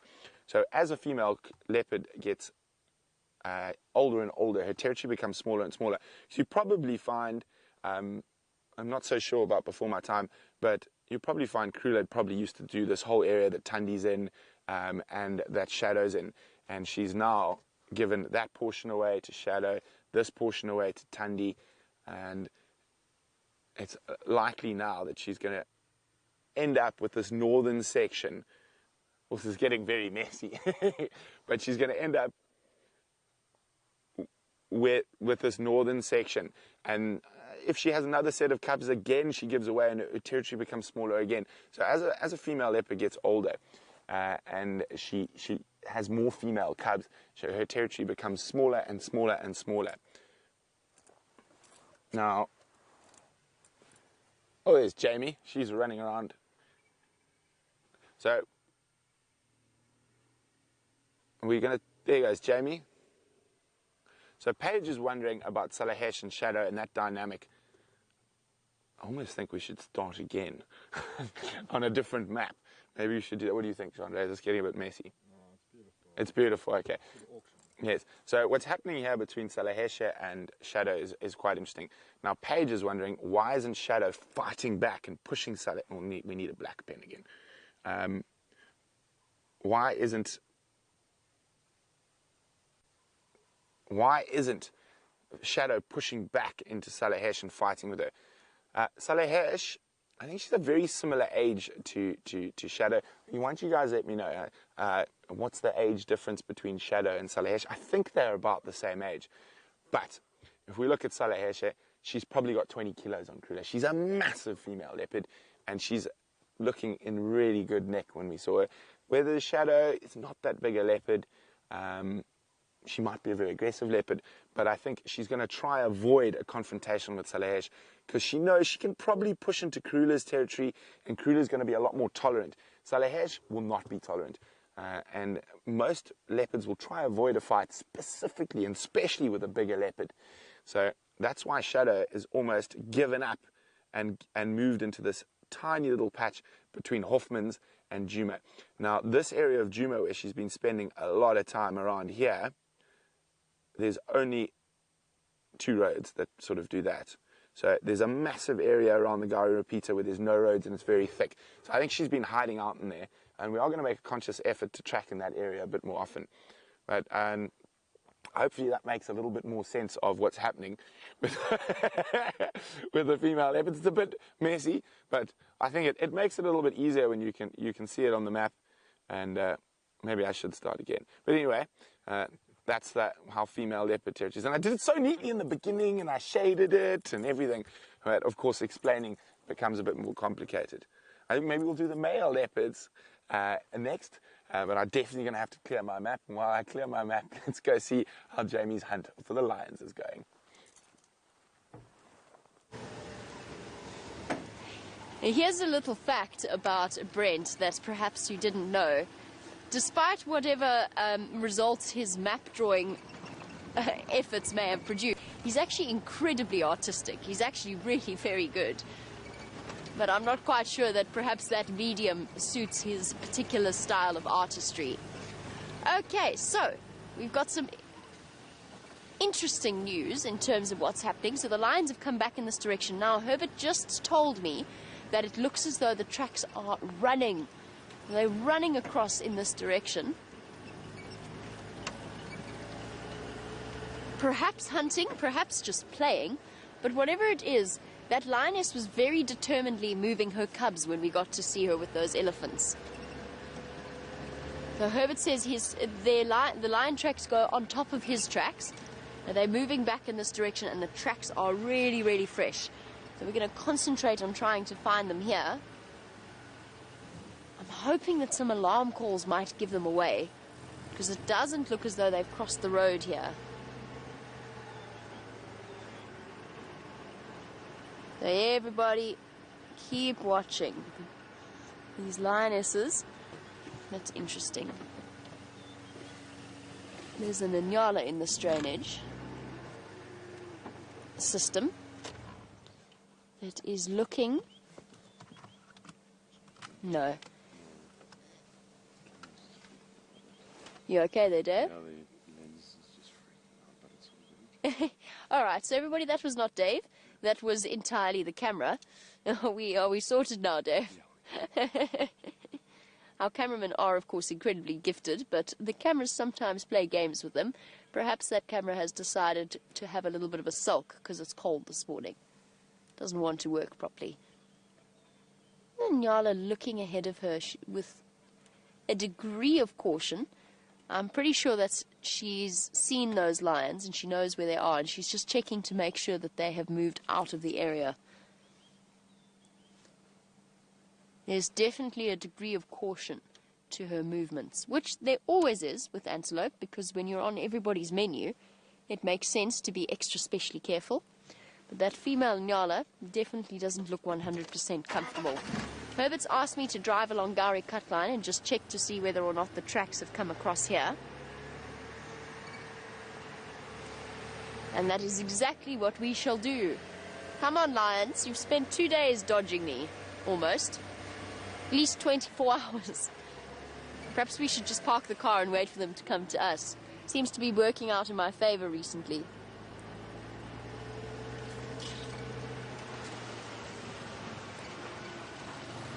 Got them.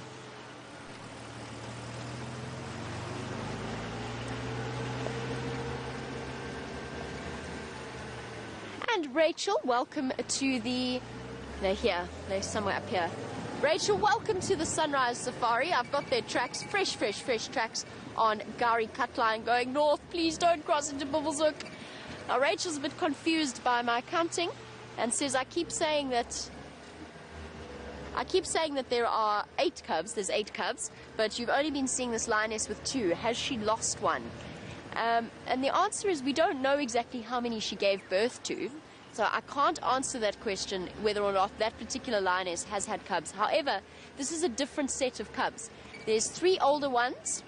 So the 3 oldest ones that we saw first.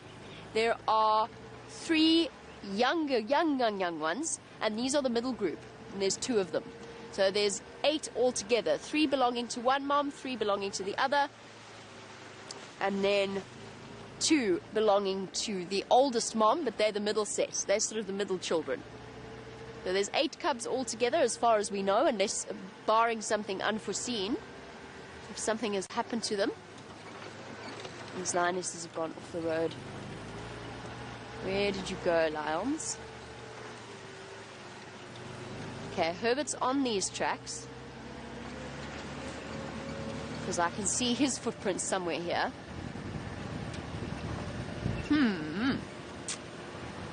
Which is a mystery.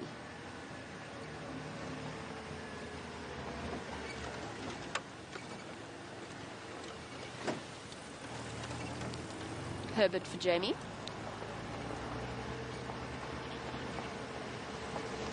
Herbert, these Nkonzo are close to the northern boundary of Buffelshoek going north along Gowrie Cutline. Were they here before?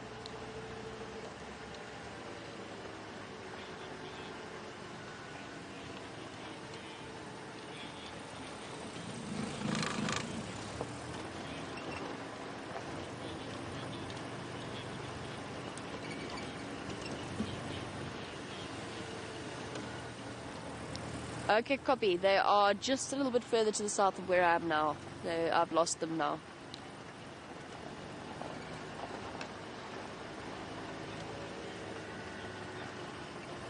That's what I thought. Okay. Copy, thanks. Okay, so Herbert thinks they've now run west. And those tracks that I've seen on Gowrie Cutline, which is this road that we're on now, those tracks he didn't have before. So although I've seen his footprints, he didn't have tracks there earlier. Which means we are onto a good thing at the moment. They're here somewhere. These tracks are really fresh. That log is so deceptive when you're driving along looking out of the corner of your eye.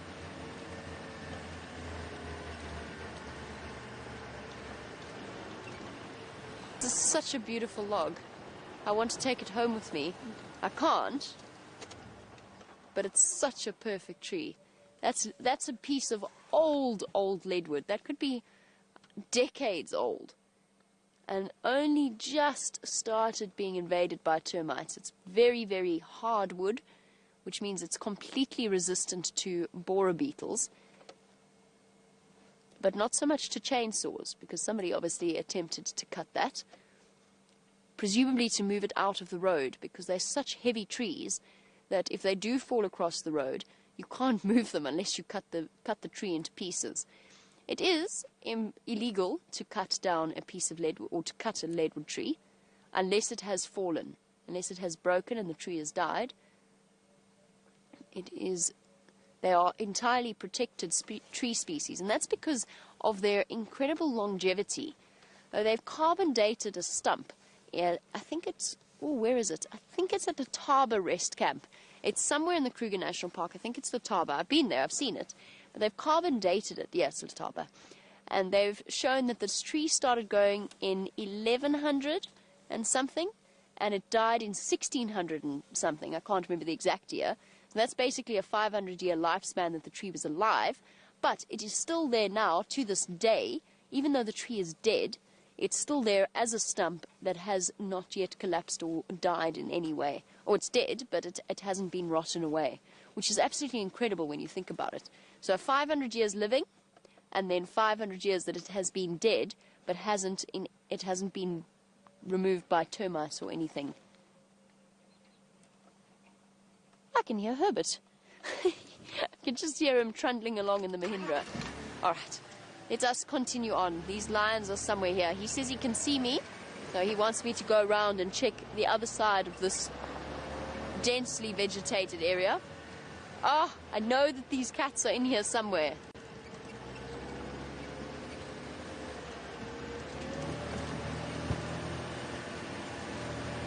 I think we should get that log for our fireside chat seats.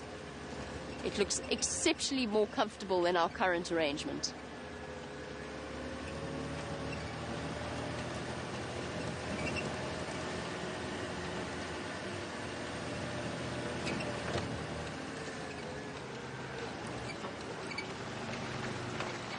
Please don't have crossed north. You just double check the tracks I just saw.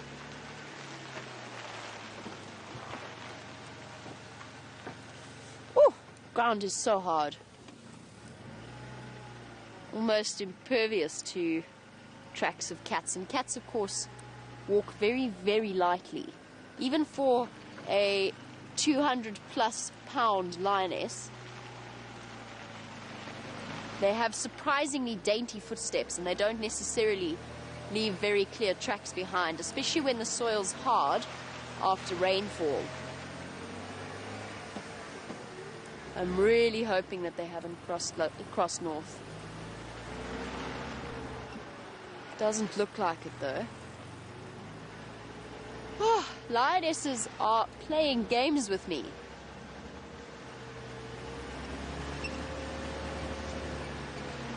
And Herbert, actually.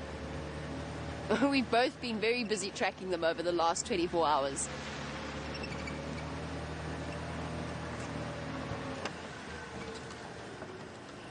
Standing by.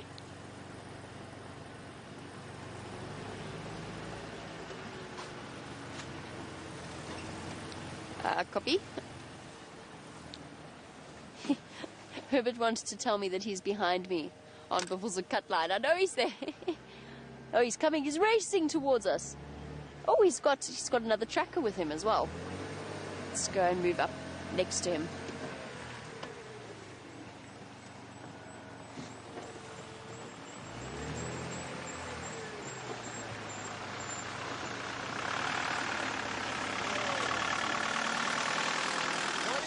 Good morning, Herbert. How's it, Will? Good. Jamie, these guys are avoiding us. No. In fact, from where you got that Mafazi, Yeah. they followed her and left her in the block. And they came back to Lala. So we tracked them, and they saw us on foot. They started running into the drainage line. Okay. So from there, they crossed, not far from that... Jackleberry. No, the leadwood. Oh, the leadwood tree. That graded. Yes, yeah. Yeah. So those ngonzos you saw coming from the south They are the ones that we started following. Okay. So from there, I think we might have missed the tracks on that hard ground. Entirely possible. They went They've gone west. more west. Okay. So we will go back to that area and see if we pick up. Okay. What you can do, maybe try Mvubu for us. Okay, I'll try Mvubu and I'll check around Mvubu and then towards the dam. Maybe they took that path. You know that game path they always take towards the dam from... I'm sure it's completely different to the ones that we're calling this. This is quite fresh in Gonzo. You can see... Those Ngala are mating at Sydney's dam. I heard them when I stopped there. on the other side. Yeah, somewhere that side. I couldn't tell you where, but they're there. Okay, yeah, it's different. Yeah, that's completely different. Yeah. Okay. All right, Herbert. I'll go check Mvubu. Okay, Thanks very much, guys. We'll keep you posted. We'll Thank go you. And check. Awesome. Bye, Dave. Bye. Herbert has got the best smile in the entire world. I really, truly believe that. He's got a smile that no matter what day you're having, what mood you're in, if Herbert smiles at you, you smile back. There's something in his personality. All right, so you got most of that update. Tulala means to lie down, just to translate. So the lionesses followed the lioness with the cubs for a while, changed their mind, went back, and they went to lie down. They saw Herbert and Will on foot and moved to the west, which is where we're checking now. That was a rough translation of that conversation.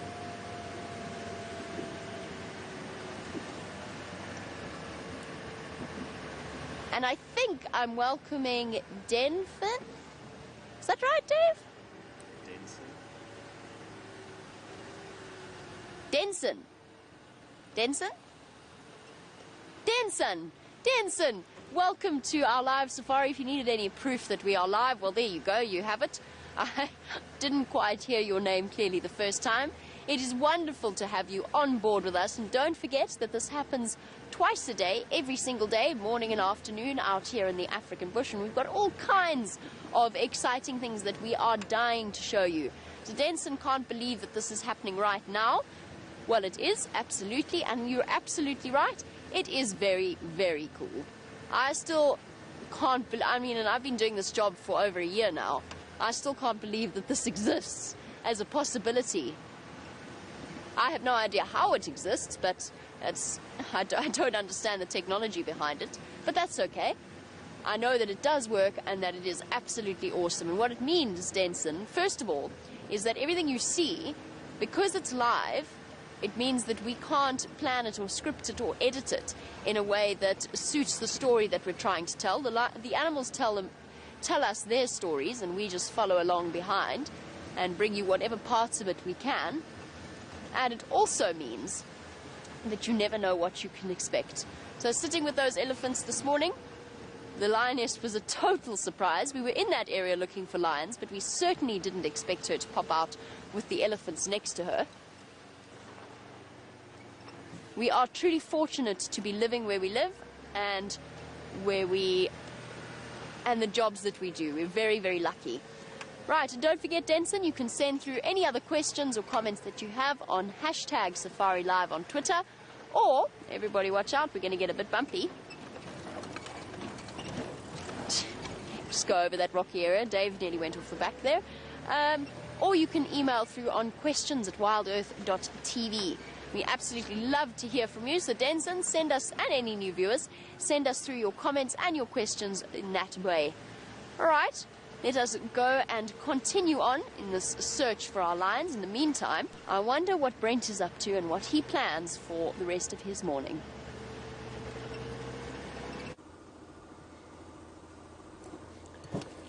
Well, our main plan for the rest of the morning is moving at this exact speed to warm up from being in the drainage line.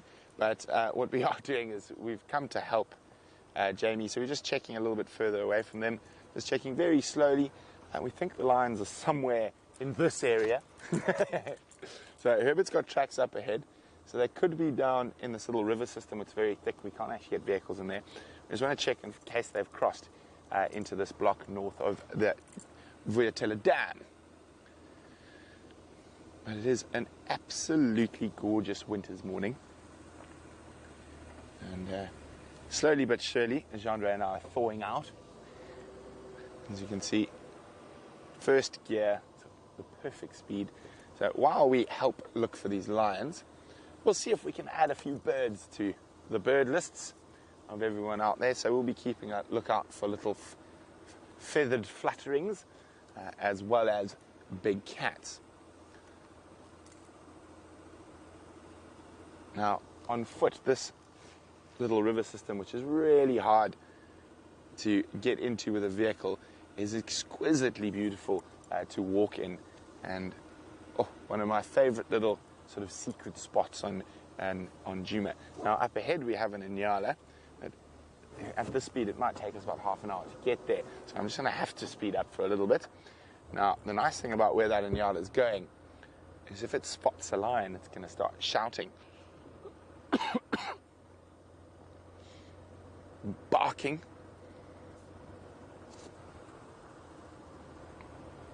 I can only see one female at the moment. There could be a few others around.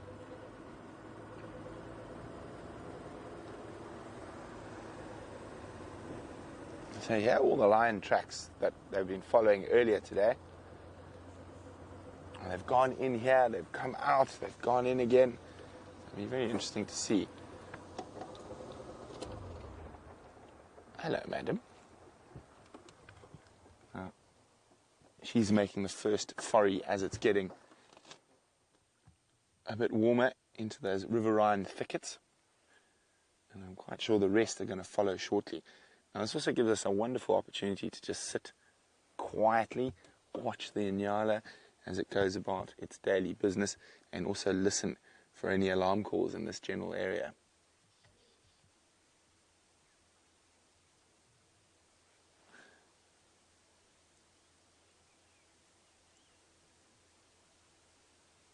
Very, very peaceful scene here on the edge of the little river system.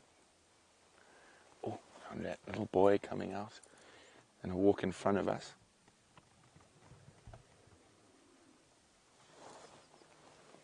Look at that. So you can see he's starting to get a bit darker, and when he becomes an adult, he's going to turn chocolate brown. Is probably the best way to describe it.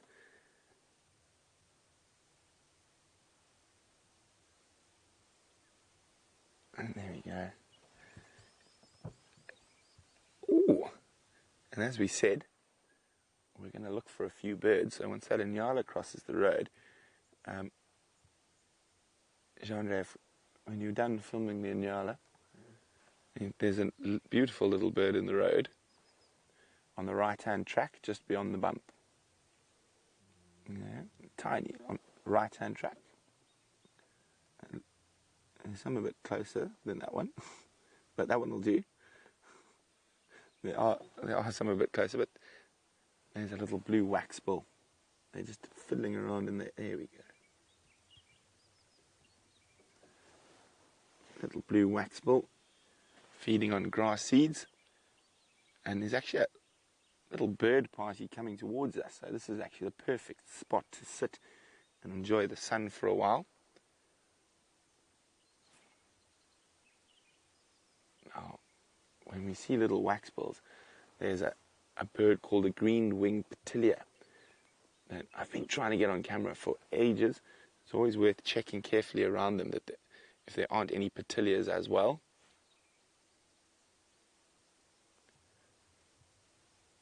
Now we do have another bird in this bush willow off to our right. I'm just worried it might be a bit silhouetted, so right in the tip of this tree here.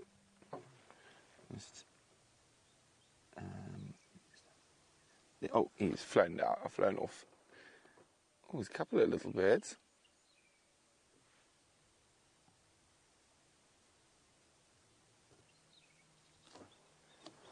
I just heard from Herbert that those lions have crossed this road. I'm just going to go a little bit further forward, see what other birds are in this bird party.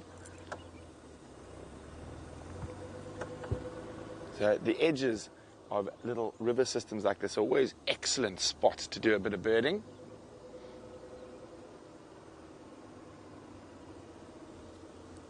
Okay.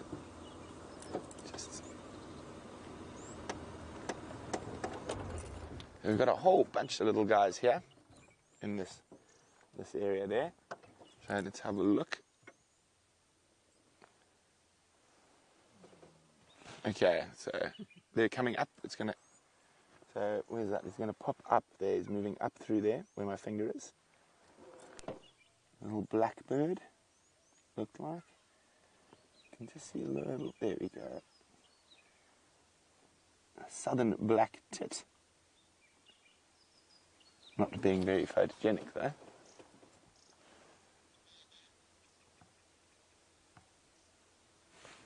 Okay, here we go. You can see the white on the wings, which is a diagnostic feature of this little guy. And they are very commonly in bird parties. If you see a southern black tit, there's generally going to be 5 or 6 other species around. They like to move in bird parties. Safety in numbers. Oh, chased off another one. So again, we're just listening very carefully. Oh, Jean-André's got him again.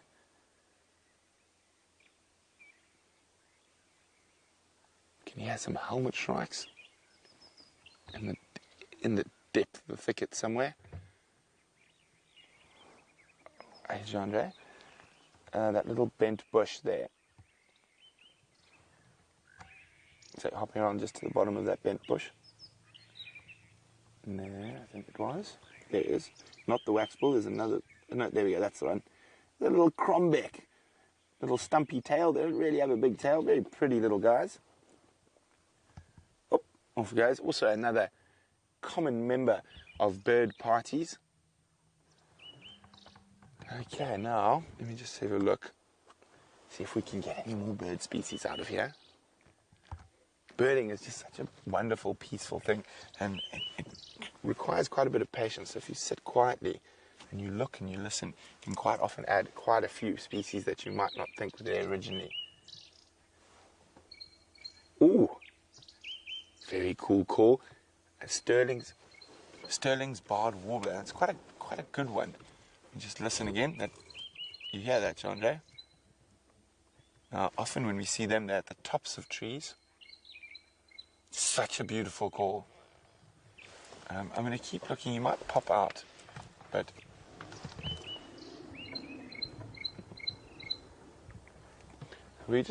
while we try to figure out exactly where this warbler is, Jean-André is going to show you the trees, and I'm going to keep quiet, and we can listen to all the different sounds around me. So I've got to, actually, before I stop talking, sorry, a little challenge. How many different bird species can you hear while we keep quiet? So keep quiet for about 30 seconds and see how many different bird species can you hear. I'll do the same and send that list of bird species to questions@wildearth.tv or hashtag it and use the word SafariLive.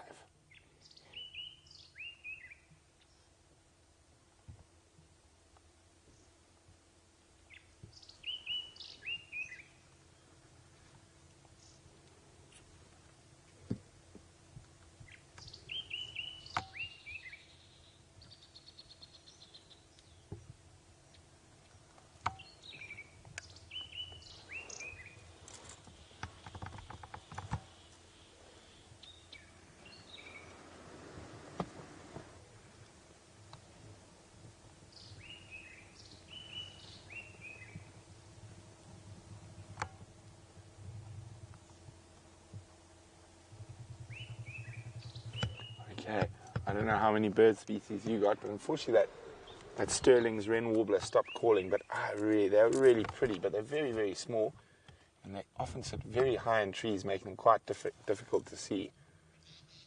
John did tell me if I must move up or down, or is that good? There we go. So there we go. Got bright orange eyes, a beautifully barred chest. They used to be called a Sterling's barred wren warbler. Obviously that was decided it was too much of a mouthful. So I'm going to wait to see how many bird species you heard before I tell you how many I heard. In the meantime, we're going to keep trundling on on this glorious winter's morning out in the middle of the African bush. Well, there is another bird species on the right of the little waxbulls. Hopping. Oh, did he fly?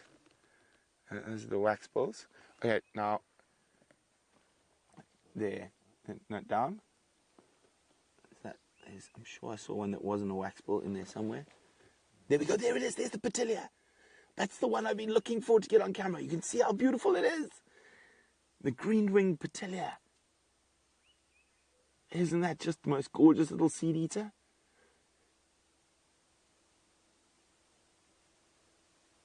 Now, it used to be called a Melba finch, and often found in company of waxbills, but they seem to be a bit more skittish on camera. I've literally been trying for 6 months to get this beautiful bird on camera to show you. So there we go. I hope that's a new species for a lot of you. And isn't it just the most magnificent little creature? That is the male. Those beautiful bright colors.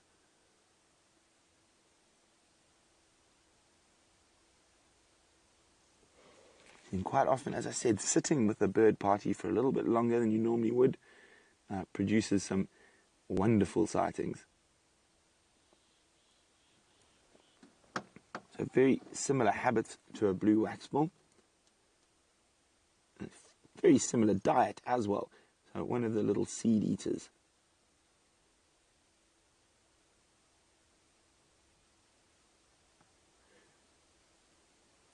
Oh, scratch, scratch. Come on, pop out and open again.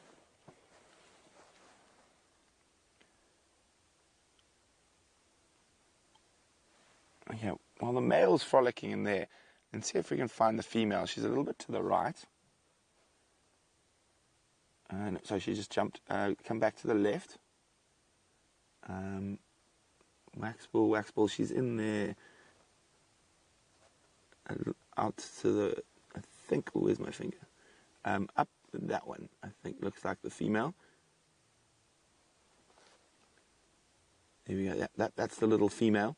You can see not quite as striking as the male, but you can see very similar coloration.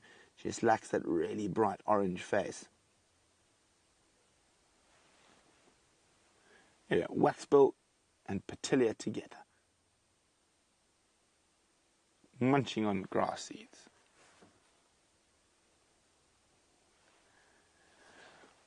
Wow, okay. I'm so excited. Chandra laughs at me when I get excited by birds, especially birds that are smaller than a $1 note. I mean, they're about this big. They're really tiny. And that's why they're so difficult to get on camera. But yeah, hopefully, I'm really hoping that's a new species for a lot of you.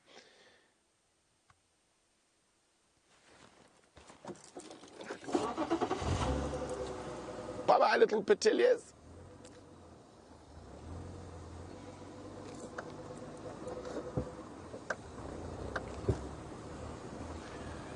So Carl and Rachel heard some birds. Carl said he heard 3. Rachel heard 5. Jean-Andre, how many did you hear? Oh, Jean-Andre, letting the team down. No, I actually got 9 species. So quite often, I think a lot of the little calls you might have heard, you might have thought they were the same. So there's like a very indistinct difference between sort of a Petilia and a waxbill, and a cisticola and a southern black tit.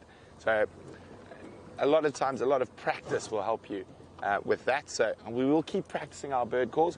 But there was rattling cisticola, Petilias, blue waxbills. I'm trying to think now, southern black tit. Obviously, of course, the Sterling's wren warbler, and what else? I'm trying to remember now. Oh yes, white-crowned helmet shrikes, a fork-tailed drongo, 20-flank prinier, and I've forgotten what number 9 is for now. So empty car means Herbie's around here on foot somewhere, following lion tracks.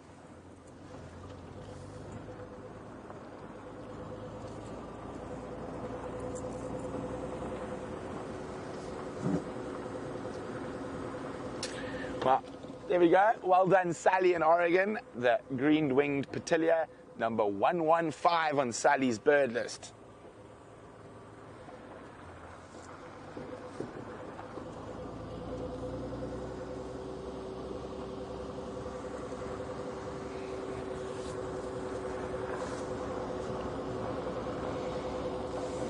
So I think what we'll do now is we're just going to have a quick look along the northern boundary towards Sydney's dam, and hopefully maybe we can add a water bird or two to our bird list for the morning. Let's think. We got, was it 3 or 4 species that we saw out of, no, 3 species we saw out of that little bird party. There were, of course, quite a few around. Oh no, we 4. It was the crombec, the petilia, the waxbill, and the southern black tit.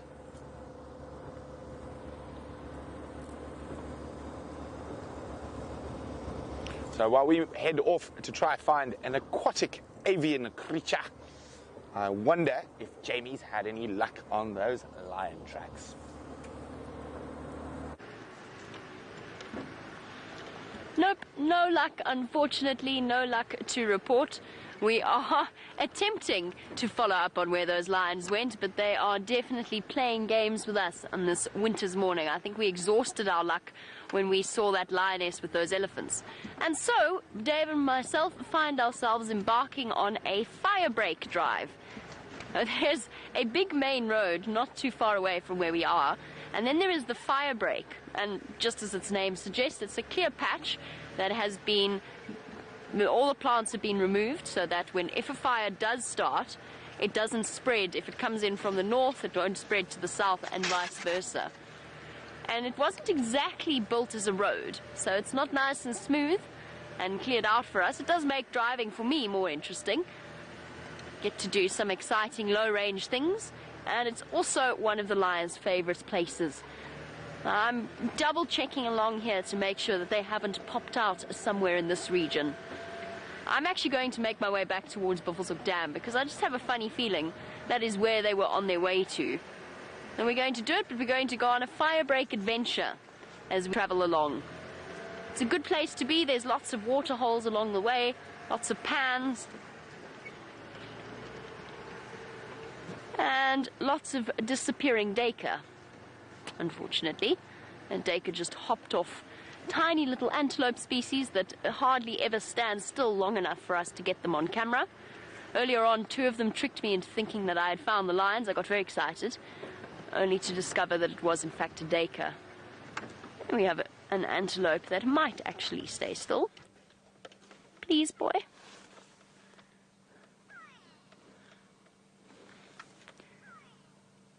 Definitely wouldn't be our live safari experience if we didn't put waterbuck on camera at least once. There seem to be so many of them about at the moment. This is a big waterbuck bull. Only the males have horns. And of course, with their fluffy coats and white rings around their bottoms, they are very, very distinctive. And somewhere here I can hear sandgrouse. Speaking of birding, that's another bird, like the petilia, that we hardly ever get on camera. Somewhere.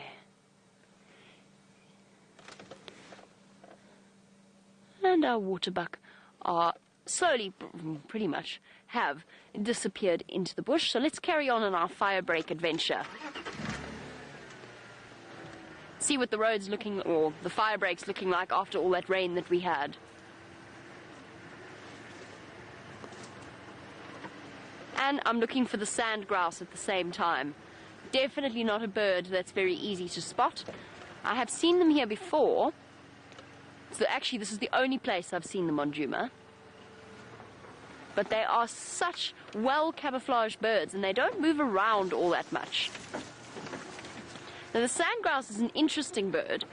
It's sort of similar looking. Oh, clunk goes Wendy. It's very similar looking to the francolins in a way. And in situations like this, where they're nesting, and they should start to breed relatively soon, what they will do, what the male and the female both do in terms of caring for their clutch of eggs, is they'll come to a water hole like the one that we've got here. That's what I mean when I say that there are so many patches of water that are not part of the dams after that rain. How amazing is this? When last did we see a puddle this big? I can tell you when last we saw a puddle this big. It was around March, beginning of March. And lots of water around. What the sandgrouse does in order to provide water for its chicks, because they are actually arid-dwelling birds. There's the namakwa and the birchals that live in the desert areas. They'll go and do what's known as belly wetting, and they've got special spurs, sort of cup-like spurs on the edge of their wings, on their, feathers on their belly, that they'll go and they'll dip themselves in the water, and they'll actually, the feathers will scoop up the water, and they'll carry that enormous distances back to their nest site, because obviously the little ones are too small. They're born atricial, so underdeveloped, and the sandgrouse will take the water back so that they can have a drink. And they're here somewhere. Still hearing them every now and again. And really truly lovely to see this much water around. It does make our life slightly more difficult because the animals are more spread out. They're not spending time concentrated around the established water holes. They can just go and drink in any puddle that they found.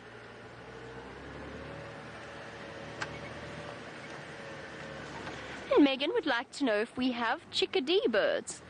Honestly, Megan, I have absolutely no idea what that is. I'm sorry. I feel like I should. I feel like I'm definitely missing out on something, but I honestly don't know what a chickadee bird is. But we are going to do some research into it and get back to you on that. I can tell you that we don't, as far as I know, if we have them, we don't call them by that name. Definitely never heard that before. But we will figure it out and get back to you on that. Sorry, Megan.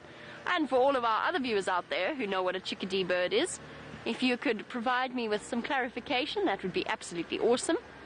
On hashtag SafariLive on Twitter, or email through to questions@wildearth.tv. What on earth is a chickadee bird? Dave? Nope. Nope. We are uncertain, but we will do some research into it and get back to you. I've learned, well, one thing I can tell you, Megan, is that by the end of this morning's sunrise safari, I will have learned something new, so thank you for that. It's one of the most enjoyable things about conducting these live safari experience, is we get to learn from the viewers as much as we get to teach things about the various animals that we see. I've learned more about some of the other animals and bird life around the world in the last year than I have in my entire lifetime, just from information that comes through from the viewers or questions that make me think about something in a different way. Definitely something I really, really enjoy about this job.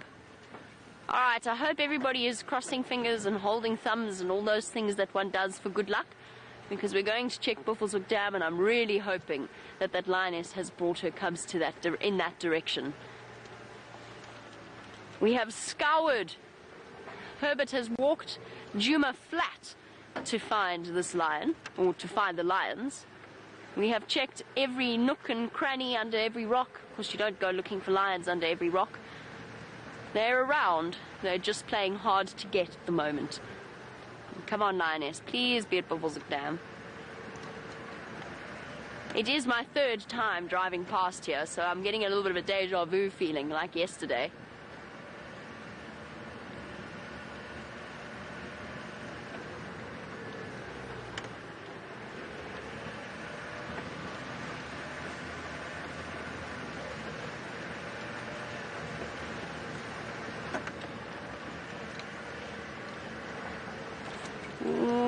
It's not looking positive. Looks like it's very quiet at Buffelshoek Dam. I had hoped that she might have moved through the drainage system since we last saw her. Oh, those elephants were just in the wrong place that we couldn't stay with her and follow her. And in that split second, she managed to take those cubs and disappear. But there's no sign of her here. I thought she might have come back here, not for water, just for a comfortable place that she knows very well.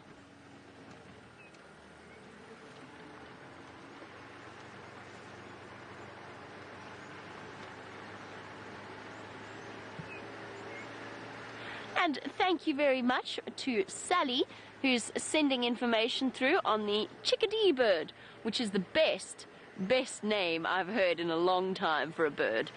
Now, the chickadee bird, according to Sally, is a lovely little songbird that is only found in North America. So there we go. We've got the answer to Megan's question, which is no, we don't get them here. You'll probably find we've got relatives of the chickadee bird. But that's definitely one of my favorite names for a bird ever. Apparently it's a lovely songbird.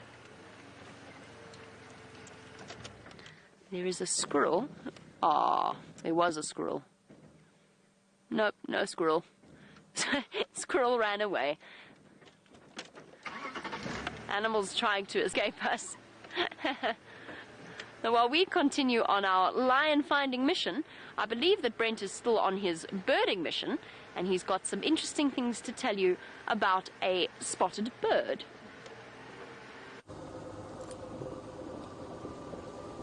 So we have found some birds. Look at that.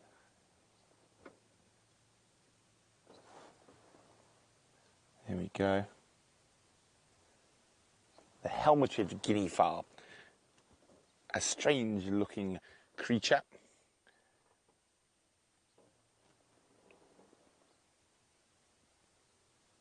Look at the head bopping. Oh, kicking over that elephant dung to see if there's anything tasty underneath it. Now, during the dry season months, guinea fowls live in flocks like we're looking here, and you can get flocks of over 50, 60 in this area, but in the high veld, on the big open grasslands, they can go into flocks of 500, 600. And then comes the rainy season, and they'll split into pairs to mate. Oh, very strange looking birds.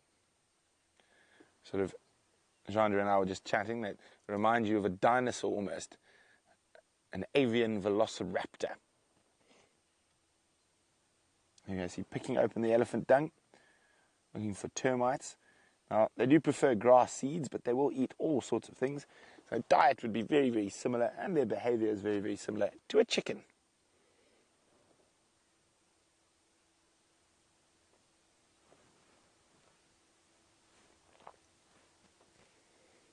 Oh, it's found some. No, not too much to eat in that pile of elephant dung. And they're going to start spreading out now. And we're going to leave them to forage across sandy patch. And we're going to keep on our birding endeavor, and we're just going to go slowly down towards Gallagher shortcut. Now, I've just heard over the radio that Herbie has found the lion cubs on foot, but no adults. So he found the latest den. So I've got a sneaky suspicion where I think the lions might have gone. So I'm going to go just bird watch through that area.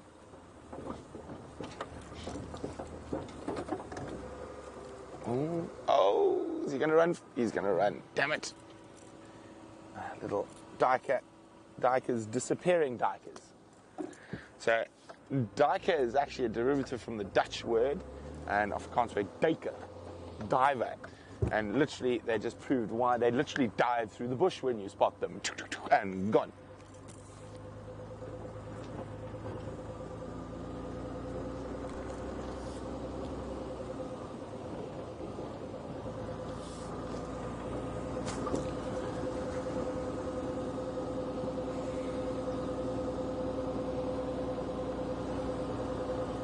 And I must say, I'm very much enjoying this sunlight, and I'm hoping I'm going to find the lions doing the same, basking with big bellies.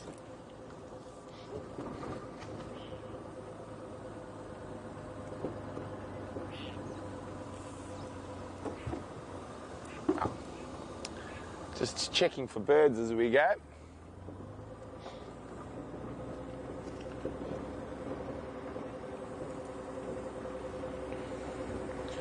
Now, we need to find a new nemesis bird because the petilia has been ticked.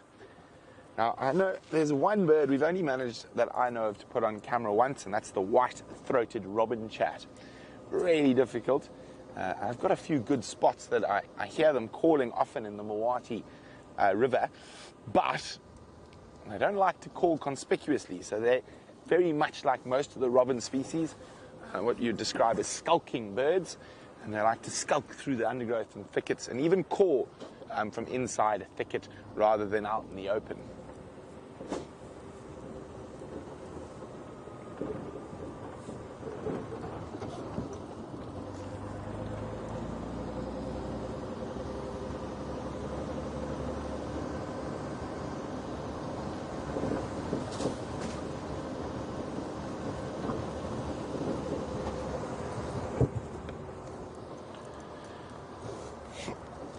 So there's a few of you who are wondering how to spell Pythilia.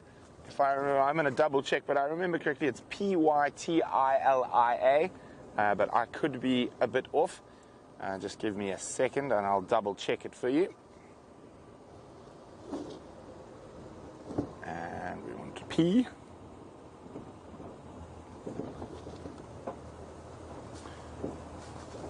It's Pythilia. There we go, my spelling was on point. That was the green-winged Pythilia.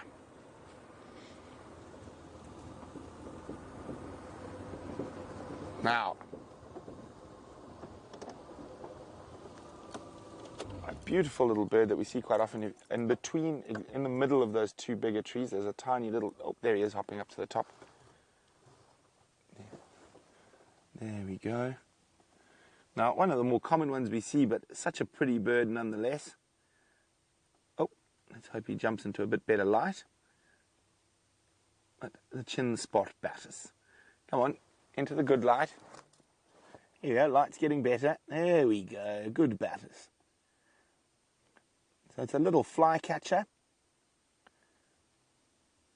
And you can see that big spot on its chin, and it gets its name from. Now they build the most incredible nests. So they will actually collect from webs from communal spiders. I'm hoping I might have a picture of a batis nest. Let's have a look. Sometimes we do get lucky. There we go.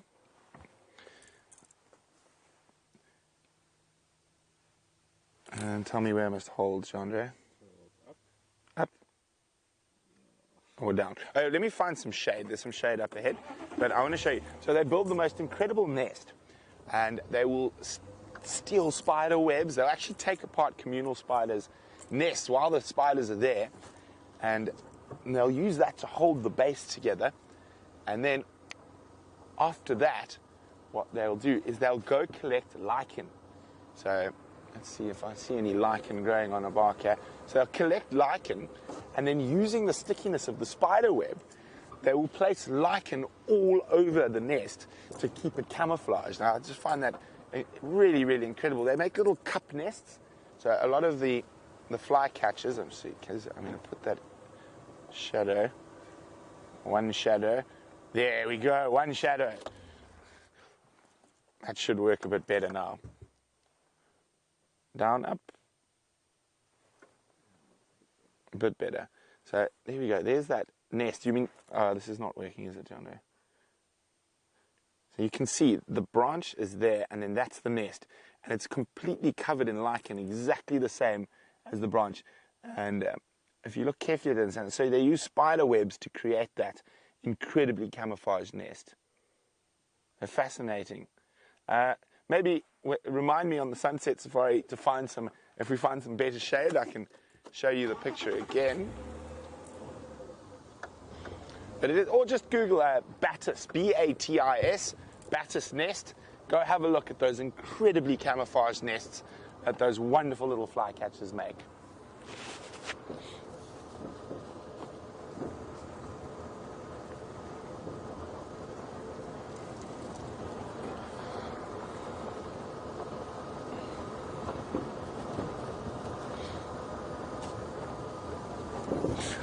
Hi, Christina, who's in Illinois.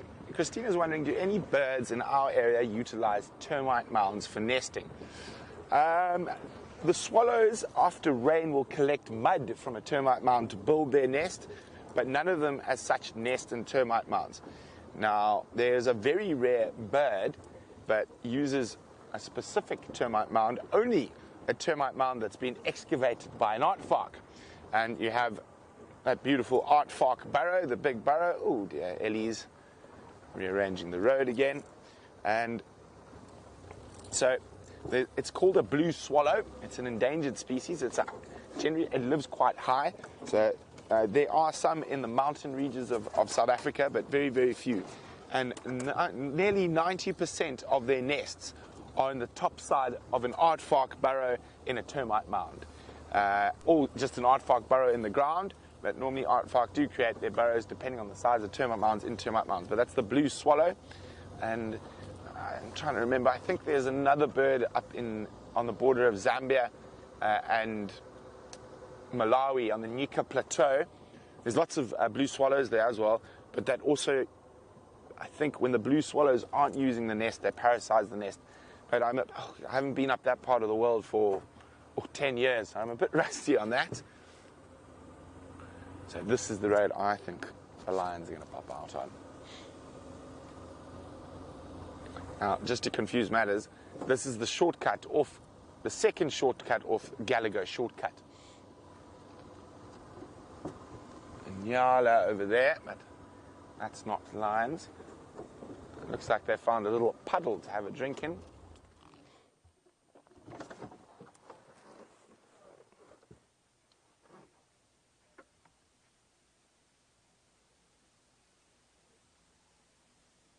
Come on, guys. Tell us where the lions are.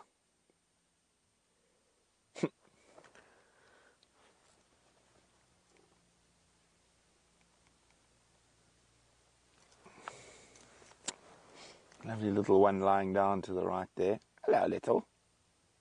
Oh, not lying down, just standing in a hole.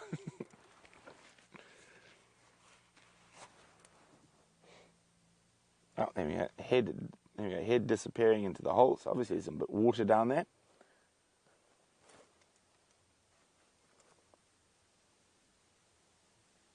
So as we were saying yesterday, the animals aren't as forced to go to permanent water points at the moment because of these little puddles. They're not going to last very long, but it will fly.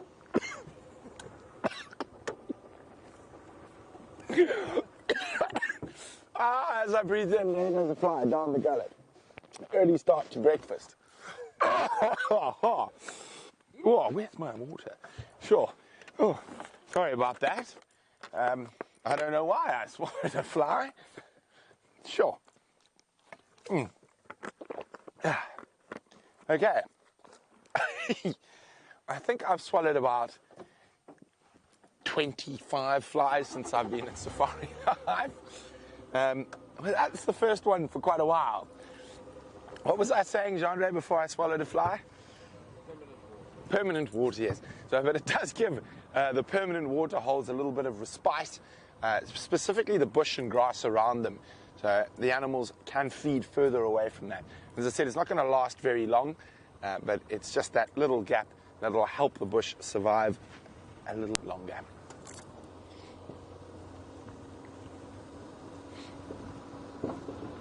Come on, lions, prove me right.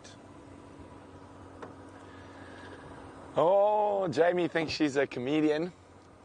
On the other vehicle, she says, well, I have to swallow a spider to catch the fly. But then what do I have to swallow after I've swallowed the spider to catch the spider to catch the fly? I can't remember how does it go? You must remember, Jean-Ray. I feel like you would know that, not nursery rhyme. No, I think it's a bird, actually. I said, I don't know why I swallowed a fly. I swallowed a spider to catch the fly. And then I swallowed a bird to catch the spider. Then you swallow a cat. Then what else? Then you swallow a dog. I can't remember beyond that. A lion, yes. Trumps all. Or yeah, leopard catches dogs. I just asked Sandile. And I don't know. You'd have to, at the end, you'd have to, or you would probably end up being.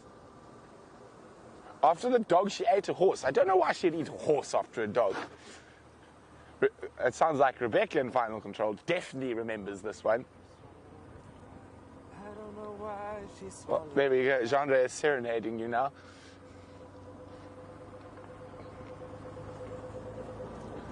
Okay, well, it looks like the lions might have proved me wrong. I think then they're still in those thickets around Gallagher Camp.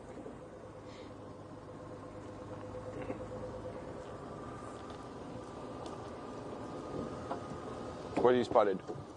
Oh, Jean-Ray spotted a kingfisher. I haven't seen it yet, so I can't tell you which one. I'll wait for Jean-Ray to zoom as they go forward. But oh, there we go. Ooh, center frame. Yeah, beautiful little brown hooded kingfisher. Although his hood is quite dark as he's hiding in the shade. There we go. It does have a bit of electric blue, but not nearly as much as the woodlands. It's another one of the insectivorous kingfishers of the family Hallison.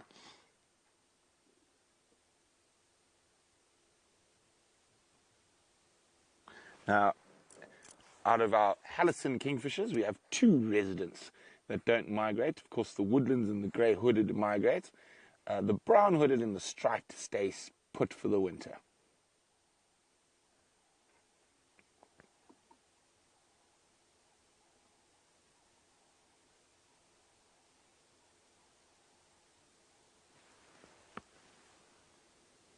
Come on, hold up the shade. Show us your pretty face. Quite a useful perch. So they perch sort of sometimes hidden, but on the edge of trees and bushes, and they'll be waiting to pounce on any insect that moves around. They'll dart down from that perch and grab any grasshoppers or even termites, whatever might be around, especially in the drought. Kingfisher is going to be particularly happy that we had a little bit of rain because it has increased the amount of insects around for him to feed off.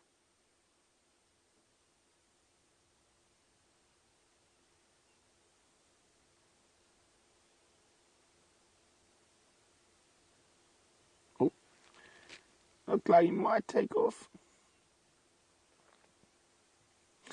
A little head bobble.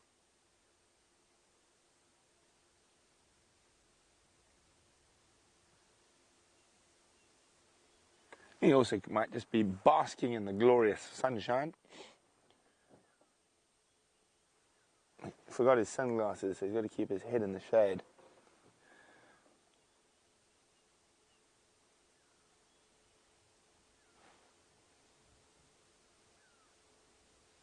Okay, well, it doesn't look like he's going to move anytime soon. Looks quite comfortable there. So, we're going to keep on moving.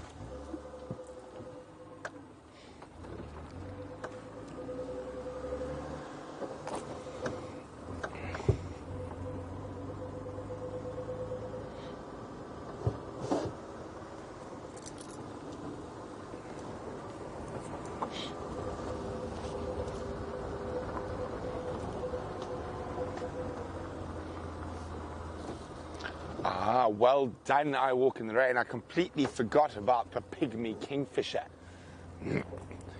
They sometimes will nest in termite mounds, but generally, and in clay banks, but it's less common. They will use hollow trees, but they do nest in termite mounds. But the birds I was talking to that sometimes make their nests out of clay from the termite mound are your swallow and swift species. So you barn swallow, lesser striped, greater striped, red-breasted, blue, all the swallow species will build those little beautiful nests out of clay, and in the bush they sometimes collect that clay from a termite mound after the rain. Says, I Walk in the Rain.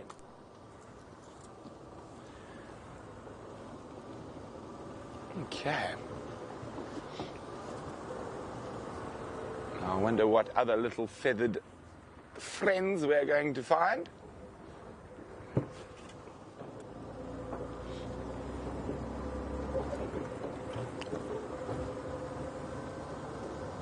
Or are we going to find feline friends?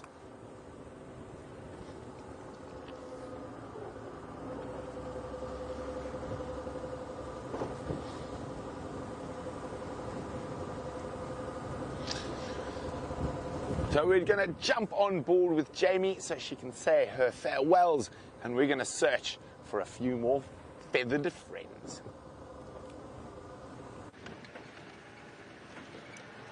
I've definitely been trying to help Brent out with the Feathered Friends story. Unfortunately, he's definitely got the camera that is geared towards birding. I hope he knows as well that for the rest of the day I'm going to be singing nursery rhymes about ladies that swallowed flies and spiders and birds and a whole menagerie. That's going to be in my head for the rest of the day. There you go. The strange things that come out of a live game drive.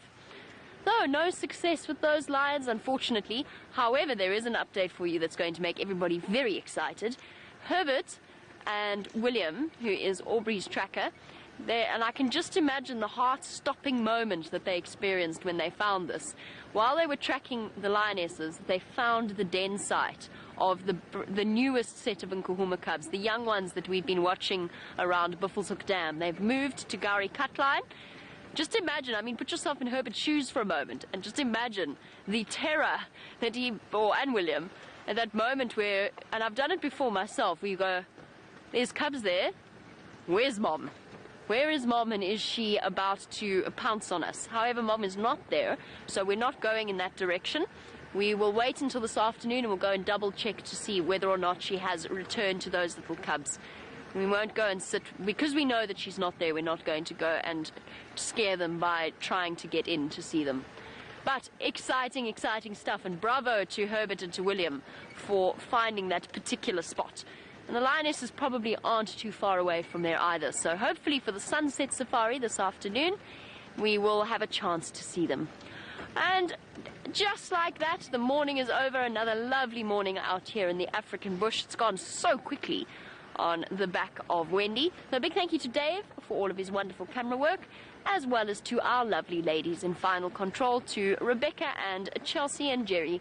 We are stand in awe of all you do each and every day. Most importantly, big thank you to all of you watching across the globe. We'll catch up with you on the Sunset Safari, hopefully with lion cubs, leopard cubs. We've got it all here on Safari Live. See you then, and have a wonderful day. It's gone. So we're just trying to find one last bird species. Oh, there we go. Oh, no, those are waxbills. We've seen those ones, but in the road, I'm going to try and get a bit closer, is a starling. Let's go have a look at that gorgeous coloration on that bird in this beautiful morning light. The iridescence should be shimmering.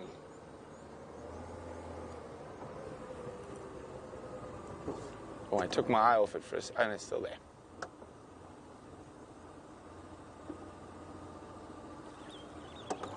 Was still there. It'll probably land, no. But that's okay. There we go. It's a bit far off, that starling now.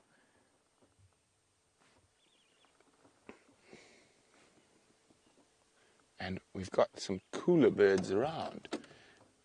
Oh, can you get them through there, John? The scimitar bull. Just behind the guarri bush. Is it behind for you? Okay, let me go. Now this is a really, okay, there's a bit of you this side. There we go.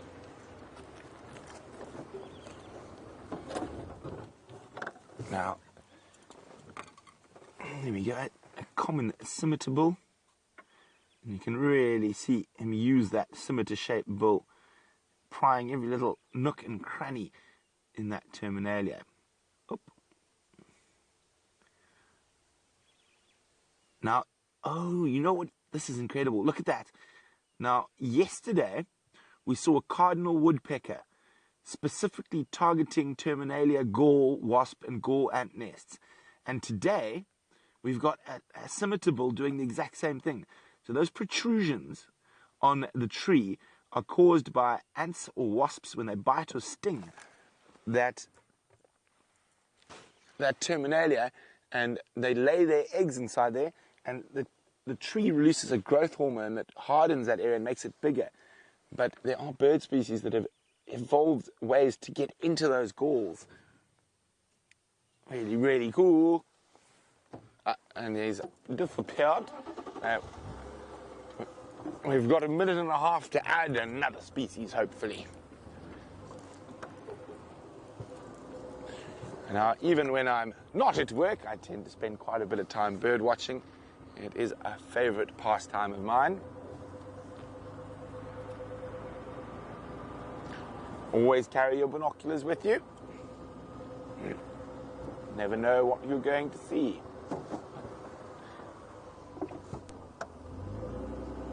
Is that a stump or a cat?